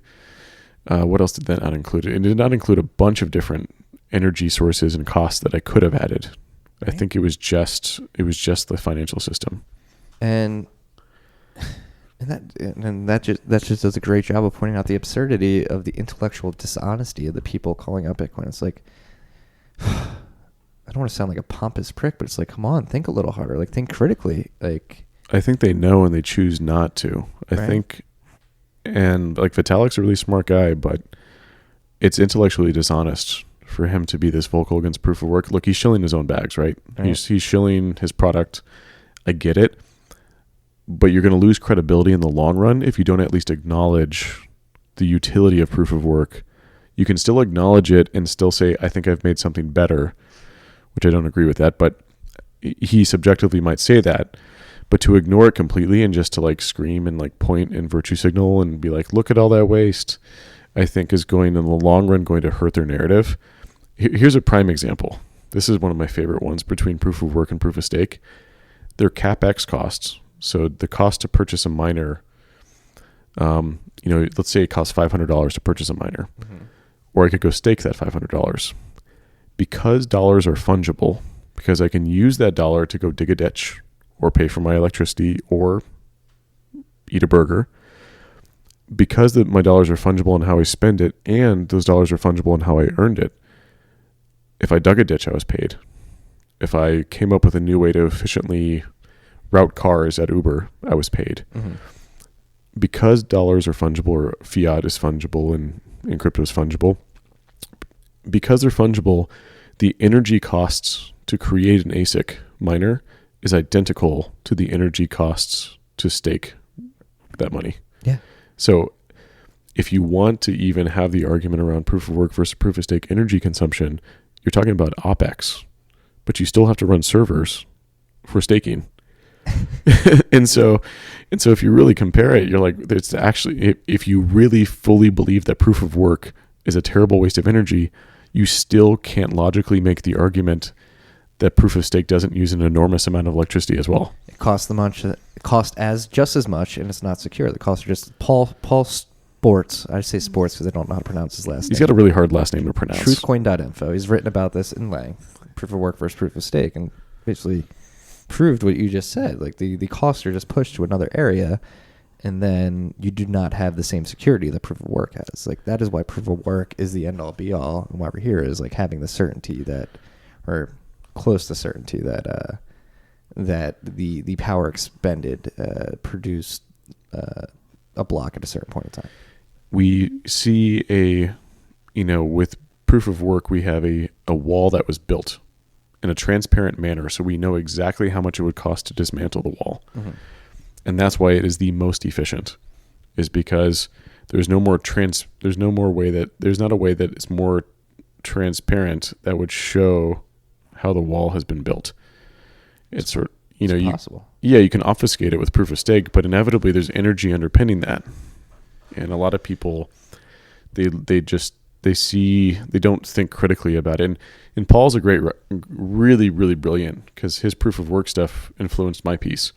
Mm-hmm. However, I had to read it 4 times because it's so long. They're like 2-hour blog posts. They're really long, and he's very intelligent, but yeah, it's a little hard to get across for us plebes here, right? You know, or plebs, but yeah. I'm actually talking to Paul. I might have him on later next month. I have my fingers crossed if he's in town. Oh, that'd be cool. Paul, if you're listening. Yeah. Yeah, we'll cut. Where are we at? Minute 27? 45. Next one. Okay. 127.43. Pee break. I'm going to join you after. Well, we're talking about proof of work versus proof of stake. Touched on Paul. For you freaks out there who are wondering where we went, we just had a bathroom break. We're back now. Time flies when you're drinking beers, having fun, talking about Bitcoin. You forget you have to pay. You take it to the brink to where you got to run to the bathroom immediately. Nothing better to talk about. So, touch on proof of work versus proof of stake. So, this is one thing I've been thinking about. Like, so last night at the BitDevs meetup, there was a lot of post-consensus people there, people that have previously worked at Ethereum, VC arm, consensus, and we're at BitDevs looking at Bitcoin and Lightning in particular with an open mind and open eye, and it seems as though, to me, I would argue that we're at a point where a lot of the token projects that spun out between 2015 and middle of last year that purported to build on a perceived inefficiency or inability of Bitcoin are being proven wrong in the long term, because a lot of Bitcoiners, including myself, have said over the years is that, hey, we're going to be able to do all of this. It's just going to be pushed at different layers of the Bitcoin stack in time. And it seems like that may be coming to fruition. Would you agree with that? Let's see. Let me replay that. Were you saying that layer 1, layer 2 is being built like a little bit more slowly? No. So I'm saying, like Ethereum, let's use Ethereum as an example. Ethereum was built saying, hey, Bitcoin is very rudimentary, can't do a lot. We want to make sure that you can have smart contracts, you can do script computing at the blockchain level. I would argue that's not a good design, but the desired functionality is very worthwhile. And I have been arguing for years, and as of many others, I'm not alone in this, saying I agree, I want that as well, but I think it will just come to Bitcoin at different points of the stack. And I think we're very much in the beginning parts of people starting to realize that this is coming to fruition. I think to build a building, you have to build it on a solid foundation. Right. And Stellar had a good blog post about building a dApp on Ethereum, that it was building skyscrapers on skyscrapers. And I think that's a completely logical way to think about it. And you've seen concessions from Vitalik, which he wrote in a blog post about 2 months ago, that he doesn't believe anymore that you have to have a full Turing complete scripting language on the layer 1, which is he doesn't call out Bitcoin in terms of the core development team's maturity, but that is a big concession from Vitalik, right? Which indicates that you should have layer 1 be as efficient and lean as possible, and then allow for experimentation to happen on layers above it, as you would building any sort of like strong, sturdy foundation. It's a mature development mindset. Yeah. And it seems to me that should be common sense to people, but it seems that I hate to keep picking on Ethereum because I've done enough of that on this podcast, but for a project, it's number 2 in market cap. It might be number 3. I'm not sure. It's number 3. You've got Ripple as Ripple number 2 now. Ripple because banks like it. Ripple, just because it is, just because the Ripple Foundation can do whatever they want with that 60 billion Ripple they have. But Ethereum in particular, like just looking at that, like Bitcoin works as is now. Ethereum needs to do this, that, and another thing to become viable in the long run, to actually work as they market it. As a world computer. Yeah. And I have this huge thread on Twitter. It's been going on for over a year now, where I say I don't think Ethereum's ever going to transition to POS. In fact, like the longer they delay it, the longer it will be delayed. And Very Nassim Taleb of you. well, I quote Nassim Taleb in the first tweet. Like, the longer it takes, the longer we'll be expected to wait. We've been waiting for a while, and I just think to build on a system that has no idea what it's going to be in the future is just a big risk if you're a developer. But then if you're storing your money in that protocol, that's like a risk I'm not able to take. Well, as a startup founder, why would you take startup operational risk and then compound that on protocol risk? Like, for developers building dApps, it's incredibly risky. Right? And you've got like a very low survival rate for most startups. And then you're compounding that risk by building on a protocol that is not scalable in the slightest. For its intended use case, arguably it's never going to be scalable. At Uber, and we didn't really touch on this earlier, but the teams I was on Rider Growth, which was the Rider app, is the app that we all call Uber, and that was led by Andrew Chen. Mm-hmm. He's now a GP at Andreessen Horowitz, mm-hmm. So he was my manager, and we did onboarding, engagement, and virality. And then later on, I worked on the global data team, which took outside external data and then wove that through the decision-making fabric of Uber. And while at Uber, people knew me as the crypto guy, the Bitcoin guy. Even in the bear market, I still got a shill. I wear that guy as a badge of honor. Yeah, I wasn't. There was a chat room at Uber mm-hmm. called Crypto, so I was very prolific in there, and very, very active in there. And so me and another guy got together, and we got the top product managers, like the senior PMs of Dispatch. Dispatch does the supply-demand modeling for all of Uber. Marketplace, which does the pricing, and payments and identity. And we got all the senior product managers from those teams because we reached out to Jeff Holden, the chief product officer of Uber, and about blockchain tech, and he was like, brief me on it. You've got 3 hours, which is pretty big to get an executive's, like 3 hours of a C-level executive's time. Mm-hmm. And so we briefed Jeff Holden on how blockchain might disrupt Uber's business model, and the smartest minds at Uber who work on these products or who work on these teams, we definitively kind of walked away from it going, payments and identity might be disrupted in 5 to 10 years. But you're never going to have your dispatch system on a blockchain. No. It's extremely inefficient. Blockchains aren't very good for a lot of things. They're very good at very few things. Right. Like less things that you can count on less than one hand, I would argue. And I think it's taking time for people to realize that.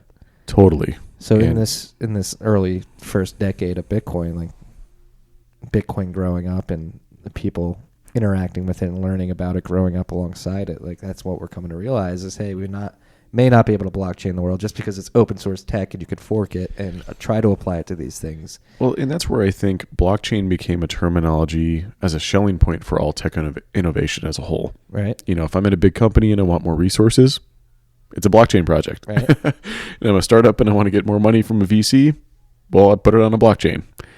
People respond to incentives, right? Yeah. And so it was totally intuitive.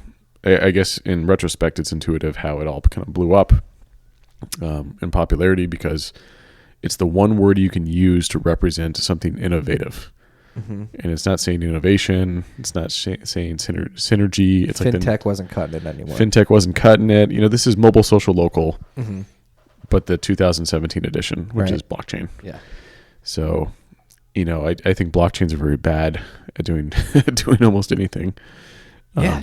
And that's and I think James O'Byrne at Chain Code, when he came on the podcast, he really drove it home and had me understand these systems only work in adversarial mindsets, and most aspects of life are not. You don't want to be adversarial, you're not. Money is one of the few that you do want to be. We're hey, we should all agree that at all costs we should fight each other to make sure that this money stays the money that we believe it was at a certain point in time. Because money isn't just a number. Money is energy and time. Mm-hmm. It's stored energy and time. It's got that potential energy.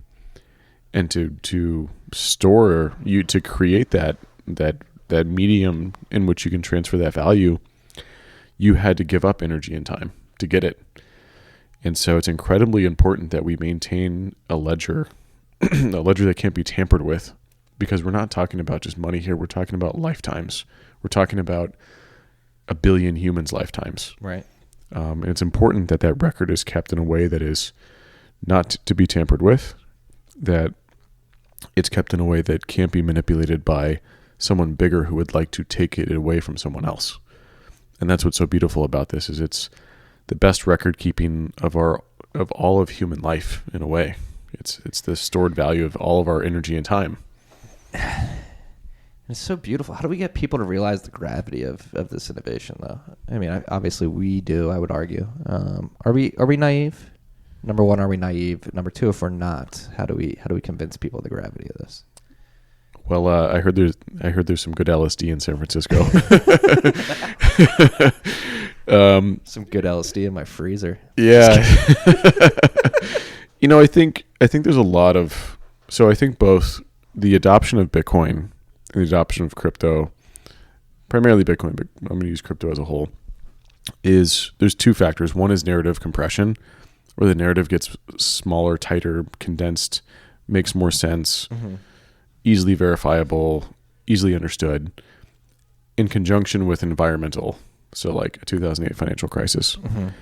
I can see a moment where both of those pair really well, where there's like another like crisis of confidence in institutions, whether it be governments and banks, in conjunction with a really good narrative that is really kind of the spark that ignites like the layman's understanding of this. Yeah, I think the Tinder's drying up. And I have a feeling that the narrative is going to be condensed over the next 18 months in particular, leading up to the next halving and around Memorial Day 2020. I have some very interesting theories having to do with the U.S. election, Bitcoin, the halving, and that condensed narrative. I think Bitcoin may become a ballot issue in 2020. That would be really cool. Right. I'm excited with how robust the community is. The community and the infrastructure. Bitcoin survived despite all these odds. This little seed was planted in the fucking weirdest part of the internet. Right.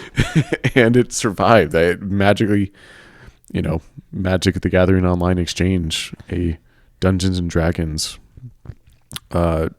trading card site is where it's first traded. Right. Like you couldn't have picked a weirder, started by Jed McCaleb at on some beach house in Costa Rica. Right. I mean, it's incredible that it survived. Right. Honestly, mind blowing that it even made it past year 1 or year 2 or year 3. And so now I'm more bullish than ever, because I'm like, wow, the community, the amount of money, the institutional traders that are coming in, we've only had retail flow so far. Like, wait till we see, most of the world is managed by institutional traders. Like, wait till we see those macro traders go, well, my portfolio is $100 billion. And if I add Bitcoin to my portfolio, it improves my Sharpe ratio. I don't even have to like it. I just know I need to allocate to it. Yeah. And that's when things get exciting. And it seems like Clayton from the CFTC was giving some pretty positive remarks at Consensus yesterday. He said, you clear up a couple of things when it comes to custody and trade manipulation, but if you clear up those, you should be good to go. That's what it sounded like. Yeah, so, so I think Giancarlo is with the CFTC, and then you've got Clayton with the SEC. Yeah, the SEC and CFTC messed up. So many alphabet soup of different regulators, right? Yeah. So many. But yeah, I think CFTC is overwhelmingly bullish, which is really cool. Giancarlo is really giving the community a thumbs up, which is really, really cool. SEC obviously is more focused on ICO side of things. I think we still don't have a mainstream retail product like an ETF that would facilitate 401ks like this, so you can get your 401k into Bitcoin. Yeah, I mean, that's huge. Like trillions of dollars locked away that can't touch Bitcoin for decades, right? Well, it's been a decade. Yeah. Hopefully not another decade. Hopefully it'll be an ETF will be approved in the next couple of years. But these are the infrastructure, these are the core pipes that are being plugged in to where I'm extremely excited about the next run up, because this will finally, we had like a little kiddie pool, and now we've got this like ocean with all these pipes connected, and the ocean's really low right now. Right. But the ability to flow capital into Bitcoin, those pipes are the biggest they've ever been. And all it takes is a moment where people all collectively share the same illusion that we share. Right. And I really liked the way, believe it or not, Novo phrased it at the Bloomberg conference. I believe it was last month, where they were talking about Bakkt and Fidelity in particular. No, it was Fidelity in particular. Fidelity announced that they were opening their accounts for institutional clients to get exposure to Bitcoin. And the way Novo basically described it, it's going to be a trickle at first, but the infrastructure has been built in such a way that it can take an onslaught, a fire hose of volume or liquidity when need be. But it's going to start out as a trickle and eventually build up into like a roaring waterfall, whatever you. And a shameless plug here, with Interchange, the product that we're working on, we're one of many different service providers or software providers for institutional traders. So we're part of the infrastructure, the core pipes that are being built. Well, let's end on Interchange. What are you guys building? Yeah. What do you got in store for Picks and Shovels as well? Yeah. So Picks and Shovels, the company name is the company name, and then Interchange is the product. Mm-hmm. So Interchange, for the just a kind of easy way to think about it, is that it's a mint.com for crypto hedge funds. Okay. That's a good, easy, understandable. I have A/B tested this narrative in many, many conversations. It's the one that gets across the quickest, and then I can dive in a little deeper on what that really means. So right now, if you're a hedge fund, family office, or a venture capital firm, and you've got XYZ cryptocurrency in different wallets on exchanges, when you ring, and then you've got them, so you've got on-chain data, you've got exchange data, you've got manually entered data if you bought into a SAFT. Mm-hmm. So we take all of that disparate financial data and pull that all together. I think anyone here who has actually reported their taxes, which I'm one of them, I'm one of the 800 Americans in 2014 who filed their tax return that claimed Bitcoin cap gains on it. For the individuals who want to be compliant, which all institutional traders have to be, we help them wrangle all that data together, pull all of that in, sanitize it, standardize it, and then run complex portfolio metrics that enable them to better manage their portfolio and their risk. This is something that is vastly needed in this space, because I have heard horror stories of some fund managers who don't even have P&L sheets. That's right. Daily P&L sheets. We found that, there's a lot of very sophisticated fund managers. Mm-hmm. There's a lot that are just trying to make things work. I'd say 20% have their own in-house development team. They've got engineers internally that have to custom build these tools for them because that's what they had to do. Right. The other 80% use Google Sheets. Right. Which is, they use Google Sheets. They have their treasures in like a safety box in their office. It's so bush league. Like coming from the big leagues, where I was in charge of pulling data from Bloomberg, doing all of our daily, monthly, weekly returns every day to send out to our investors as a report. Those were pretty in-depth, like heavy-duty P&L sheets that took in a lot of data, a lot of crunching, and they were Excel sheets, but they were hooked up to algorithms and stuff like that. So it wasn't like number one, it was Excel, so we owned the data. We're not keeping it on a Google sheet where Google can see your P&L as well. But number two, it was a sort of concise process that you need to have, I would imagine, before you even start investing, just to have like a reporting and not even reporting, tracking your portfolio. Like, yeah, it's ingestion of the data, it's tracking of the assets, and it's the transparency that you can show to report on the reporting side of things. It's showing the different stakeholders that you talk to, like your internal team, your external stakeholders, like your fund administrator. It's showing them what's going on. Yeah. You're providing visibility to different stakeholders in what you're doing. Whereas now you're kind of shuffling CSVs back and forth, and and it's delayed data, and maybe like your pricing methodology might be kind of funky. Right.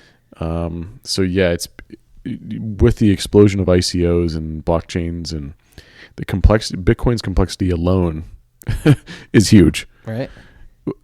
But then you add all these chains too, and it just became an enormous challenge. So simply put, we take complexity and we turn that into simplicity. I like that. I'm a big fan of making complex things simple. That's what I'm trying to do here with this podcast and the newsletter, is try to simplify all these narratives. You know, it's funny because I first learned about you when someone at Bloomberg sent me a screenshot of your what you had taken one of my tweets and put it in your newsletter, and this is back last fall, and this was someone at Bloomberg. So guys at Bloomberg are reading your content. Shout out to the Bloomberg crowd. Shout out Joe Weisenthal. I know you're reading. I see you every day. Dude, Joe's actually pretty sharp. Joe's been on this podcast. We've had. Oh really? Yeah. Oh, I gotta listen to that episode. He's one of my favorite skeptics. He's one of the few skeptics that I respect that I have a lot of respect for. I think he's very rational.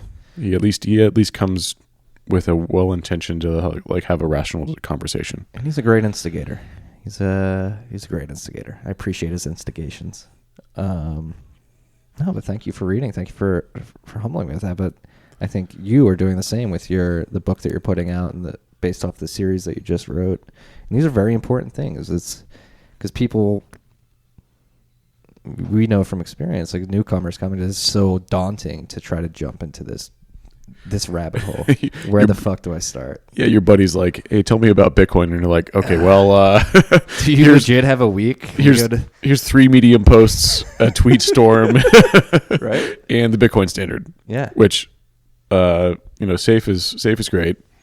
Bitcoin standard is definitely written for Austrian school of economics, crypto or Bitcoiner types. Yeah. It's not made for the layman. No. I think it's a good start for the layman to start questioning money. It's like, all right, because that's my favorite part of the Bitcoin standards. They barely talk about Bitcoin. They just talk about the history of money mostly. It's the best content we have now. Yeah, exactly. But like you said, we're on the front lines of strengthening this narrative, and I'm happy to be on the front lines with you. And I think we're making some progress. It's been fun, to fully understand a topic. You have to teach it, and you have to explain it simply. And that's where constantly you see with ICOs, I think some are working on cool ideas, but you constantly saw this complexity theater, this hand-wavy, I'm an engineer, here's really complex topic. But when you boil it all down, you're like, wait a second, you're just trading off this really simple thing for this simple thing. Exactly. And you're just obfuscating that through this layers of complexity. Engineers building stuff for engineers, and that's my favorite thing. When I talk about engineers, we're thinking about these heady, somewhat abstract ways to apply this technology. I'm like, I'll go to a window, I'll be like, look at all these people walking on the street down there. Like, do you think any of them will be able to use this system in earnest at any point soon? And the answer is usually no. And Bitcoin, like you said, Bitcoin's UX and private key storage and sending and receiving transactions is hard enough. Like, let's figure that out and then go from there, I would argue. Yeah, we've got a bunch of basics to cover here. One is like, what is money? How do I store it in this new cryptocurrency? How do I stay safe? And I think, we came in and we're like, what if we just decentralized everything? And I'm like, look, I'm a huge proponent of that. I've been torrenting since I was like 12. I think Tor is awesome. I've even got I just bought some GoTennas. Oh yeah! I got Daniela, CEO of GoTenna, coming on in the next couple months. Oh man, very excited to talk to her. Nice. We're big GoTenna fans here at Tales from the Crypt. Maybe you can get a discount code. I bought a pack of 4, so I can distribute it to me and my buddies. That's what Matt Odell, who's actually on his way here. He's a big GoTenna freak. He's got like a bunch of GoTenna relays running around the city. They're I'm sure he's probably got one hidden in Central Park somewhere. So early, when I first got involved in Bitcoin, I wanted to make it super robust, very anti-nuclear. So looked at propagating blocks through Hamnet or ham radio. and satellites, which This is possible. Jeff Garzik back in the day, if you go on to Bitcoin Talk, his proposal for BitSat, or propagating blocks through I satellites. remember this. Yep. Zero Block was I don't know why I didn't create a personal account, but the zero Block comments on that, and that was me. Really? Yeah, so I was like, this is amazing. Yeah, this increases its survivability. And so I'm a huge proponent of decentralized tech. And so to kind of bring this all home, I'm the biggest fan for future like decentralized projects, but all these ICOs, I'm like, you're just shooting yourself in the foot. I want it to happen, but you're killing it. Like the way that you've structured your cap table or your token table. Having leaders, having pre-mine. With DEXs, we found that having a leader is really, really risky. Right? With IDEX, right? Right. I'm like, look, we built a permissionless system. Let's build some badass shit. Let's build some cool stuff. Yeah. We don't have to ask for permission. We can build whatever we want. But to do that, you need discipline. Mm-hmm. You need to be anonymous. You have to choose. And doesn't mean that you can't be anonymous and have a Zcash, like a privacy coin address. You can still get paid in like actually truly anonymous cryptocurrency. Yeah, and that's what's so disappointing is like the cypherpunks would have never done something like that. Well, David Chaum did, which is unfortunate. Yeah. He came out with an ICO. That's right. Yeah. Yeah. Because it's one of our favorite quotes here. There's a lot of scorned cryptographers and economists out there who wish they were Satoshi and are trying to beat him at what he did. Thinking of Larry White in particular with Initiative Q right now. Yeah, and that's where, that was what was so brilliant about Satoshi is he tried to make every single step along the way. He was like, this is fair. I'm trying to show you that it's fair. Mm-hmm. I'm not trying to control too much. I set these parameters because I've aligned all the incentives properly. I'm trying to make sure it survives. I've planted my tree. I very carefully spliced the genetic code. I then took that seed and I planted it in the right soil, which is the cypherpunks, at the right season, and then I'm trying to cultivate it and keep it alive. And to do this, I have to leave. And so as soon as Gavin goes to the CIA, I'm out of here. And it's all up to you guys now. And here we are, 8 years after his departure. Bitcoin's still kicking. It's not at where it was this point last year price-wise, but I would say fundamentally the infrastructure and the stack being built on top of it, like that, we can't dive too. Unfortunately, we don't have enough time to jump into it, but the demo that I saw last night of Lightning, the lightningjewel.com by Will O'Byrne, shout out Will. It is something. It was a tech demo. I've been apprehensive to say this all day. I wrote it in the news. I wrote the newsletter. I didn't say it in the newsletter. I've been telling it to friends of people in private Slack channels. I haven't had the guts to say it until I've been 3 beers deep. But I honestly have not had that like holy shit moment watching a tech demo since the first iPhone. Wow. Yes. Okay. I was an iPhone freak. I owned the first iPhone. I had to have it. Were you one of the guys down in Manhattan, waiting 2 hours in the Philly. snow? Yeah. In Philly? Okay. But I saw Steve Jobs give the first demo of the iPhone. I was like, this is a piece of technology I need to have. I want to have. I think it's going to change the world. And obviously, it has over the course of the last 10 years. Last night, sitting there at BitDevs New York, watching Will present this, I was like, holy shit. This is the way people are going to use the internet in the future. I thought immediately the Wall Street Journal paywall that they put up. And imagine if you had Joule, the Joule extension, not Juul, you freaks, okay? Joule as in like an energy joule. If you had that extension, the Wall Street Journal would be able to send you a message, hey, we noticed that you have a Lightning node hooked up in your extension. Do you want to pay 2 cents to read this? Boom, 3 seconds, not even done. Lightning, I'm a huge fan of Lightning, and also I'm close with Elizabeth Stark. Mm-hmm. Before I came back into crypto, because during the cold crypto winter, I went to go work at Uber, wanted to come back. Elizabeth was one of the people that I talked to help me color in the new landscape, because it was very different from when I had left. Mm-hmm. And so really admire her and what she's done over at Lightning. And same with Brian Vu.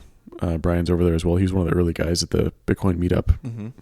And Brian's just a nice person overall. He's a really great guy.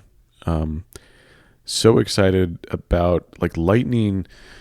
I wrote a tweet storm, by the way, on Lightning FUD. So if you don't believe in Lightning yet because you have some reservations about it, please check it out on Twitter. Just type in Dan Held Lightning FUD. It's a 25 tweet storm where I comprehensively. Very great tweet storm. Thank you. I got a little bit annoyed with the Lightning FUD arguments out there that were kind of I baseless. just don't get it, because if Lightning turns out to be a failure, we can abandon it. Lightning.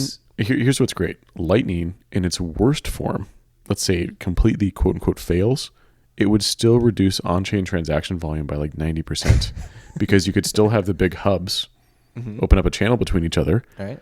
So like ARB between exchanges would instantly kind of evaporate because you would have these channels open between Coinbase and Poloniex. Well, I think it goes back to what we were talking about earlier, and a lot of ego gets in the way where previously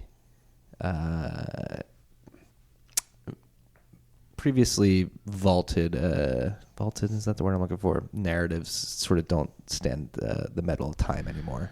Yeah, it's sort of like Schrodinger's cat in terms of narratives. You've got all these narratives that could exist, but upon critical observation, that wave function collapses upon reality. Yeah. Which is what is real, what works. The narrative dies pretty quick when you realize if you want to have proper block propagation and proper decentralization, you're going to need to make some trade-offs. Yep, and I think Lightning is a brilliant layer 2 solution. It's one of the longest running projects in the works. There's a lot of people working on it. A lot of people, I think the challenges that they have are very solvable. I don't see any material technical problems. And it brings about instantaneous payments. It brings about almost no fee payments. And it brings about confidentiality, or you could, fungibility. It increases Bitcoin's fungibility. And that's something that not many people talk about. But the onion routing is incredible. Well, that's incredible, because that is a possibility. And then what Will was describing last night is his vision of WebLN, which is like what Ethereum's doing with Web3, but applied to Bitcoin and Lightning, where you can be totally anonymous if you want to, like you were saying, but if you want to carry a reputation around on the Lightning network, you can use a specific node and carry your reputation from site to site. Each site will say, hey, we noticed that Marty's node has been a very good node. It has allowed a lot of liquidity to flow through it, so we are willing to interact with him. And you have sort of a reputation system that a lot of people thought Bitcoin would turn into happening on the Lightning network.